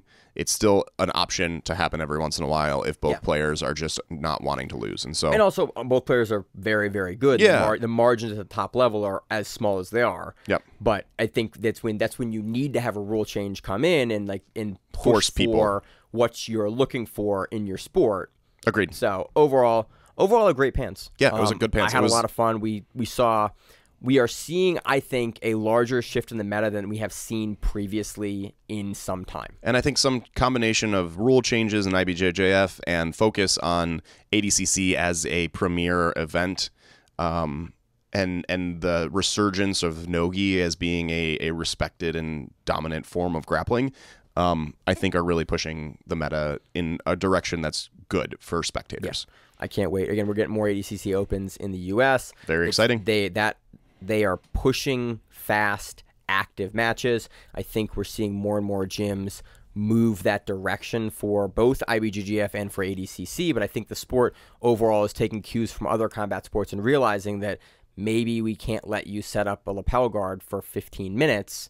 You know, we understand that it is a valid way to play the game, but because we are in a sports context, we need to have activity. I think the new generation of athletes, especially, you know, you're not just going to get it in rule changes. You're also you have to get the athletes on board. This Pans, we saw athletes working to demonstrate and show off, showcase, and impose their game in ways that were not, I'm just going to win on an ad, in ways that were, no, I'm going to try as much as I can to push my game through you and win it. And it's a good change. Yep, I agree. So overall, a fun Pans. Zach, you got anything fun this week? This week? You're coming back from a trip? No, yeah, I got back from England last week, I guess. I got New York next week. I travel a little bit more for work. It's fine. I don't mind traveling so much. That's good. Yeah. You get a chance to train out in England? Yeah, I did. I went to 10th Planet London out there. I love training. I love stopping in at 10th Planet places. The thing is, like, some places you go, I travel and train wherever I travel. I try to, at least. Some places you go, you get a sense that being there is an insult to everyone there and they need to show you how good they are. Right. And sometimes I just got off a fucking plane and want to just roll around with some bros for a little bit, right? Like, I don't always need people to be trying to prove that they're good. Yeah, if we want that, we can go to Nebraska again. And they didn't need to prove anything. And John Hansen beat the shit out of us. But like the thing is just the attitude for it. Like training with John was great. John had nothing to prove. John just beat the shit out of me, and like I knew he was going to, and he did, and like that was fine, and I loved it. And that trip was also for that. Yeah. The purpose wasn't you flying to London on a 24-hour flight right. and then getting off a plane and like I'm on a business trip. And so like there are places that I've gone and I've traveled and trained where like I feel like you get that adrenaline from showing up at the place because it's clear that everyone just wants to rip your head off and like that's fine and it's a way to train and I'm okay with it. I never get that sense at 10th Planet places. Everyone at 10th Planet is like there to fucking train and they're gonna train hard, but everyone's like cool about it. It's like it's the style of gym that I like to be at almost always. A 10th Planet place is like, hey, I'm gonna try to take your head off, but like give you a high five afterward, and we're gonna be super cool about it, and they're not gonna be dicks and walk away. And like if they catch you with something, they're not like, I'm so cool. They're like, hey, that was fun. Let's do it again. You know, I like the vibe at 10th Planet places. It's one of my favorite institutes overall globally to cross train at when I travel in places. And so really like the guys at 10th Planet London out there. I showed up for a competition training day in the middle of the day, and it was I think like a 3,000 calorie workout for me because I was not expecting that, but I still really enjoyed myself because the attitude in the place was great. So that's awesome. Again, it's always cool to get cool training starts. Now that I'm not off spine surgery, I'm looking to like train more, and we're going to Denver and we're going to train out there. And I'm like, last time I trained in Denver, I had a good back and I was in much better shape. Where are you going? I'm going to Troy's place. Nice. So we're gonna train in Novamente with Troy for a little bit. Maybe go to another gym. Maybe go back to Dark Horse. But had again great experiences out there. It's always cool. Like guys are there to. It's always great to drop into a place where we're here to train hard, but we're also cool. And I have dropped into places not too far in the past where it was like, oh, this is a weird environment. Just like a weird vibe. Yep. And like we're gonna train really hard, but we're not gonna have a good time. We're not gonna smile too much about it. And I'm like, hey man, I'm on vacation. Usually I'm on vacation. Yeah, right. Like I just want to train really hard and then have a good time. I don't want to like be in this weird gym where we're like training hard and everyone's weird about it. Yep. So I love the community overall. It's been mostly positive experience. Oh, it's almost always great to drop into like affiliations and gyms, kind of like much like our gym, that are those kind of environments where it's like, yeah, man, come in and train. We'll train super hard, but after we like, go around. Yeah. And, like a smile and after we beat each other up. Yes. So it's great. So overall, like that. we have a great community. Pans was amazing. Zach, I don't have anything else. Anything else? Nope, got nothing. As always on the show, I'm your host, Maine. I'm the co-host, Zach. And we have the Grappling. We're on to the mat. What it is. Stay safe. If you like the show, please consider sharing it on Facebook with the folks at your gym. It's the best way that we grow the show, and we really appreciate it. You can reach out to us on email. We also have Instagram. We have Facebook. We have Twitter. We have Google+. Until that shuts down. We have a website. If you have an event you would like to have us cover, please let us know. If you have a name, like most people do, and you'd like to have us stop butchering it, let us know. Reach out to us. The show is also available on YouTube, Spotify, in addition to iTunes and every other podcast service. We very much appreciate your time, and thank you.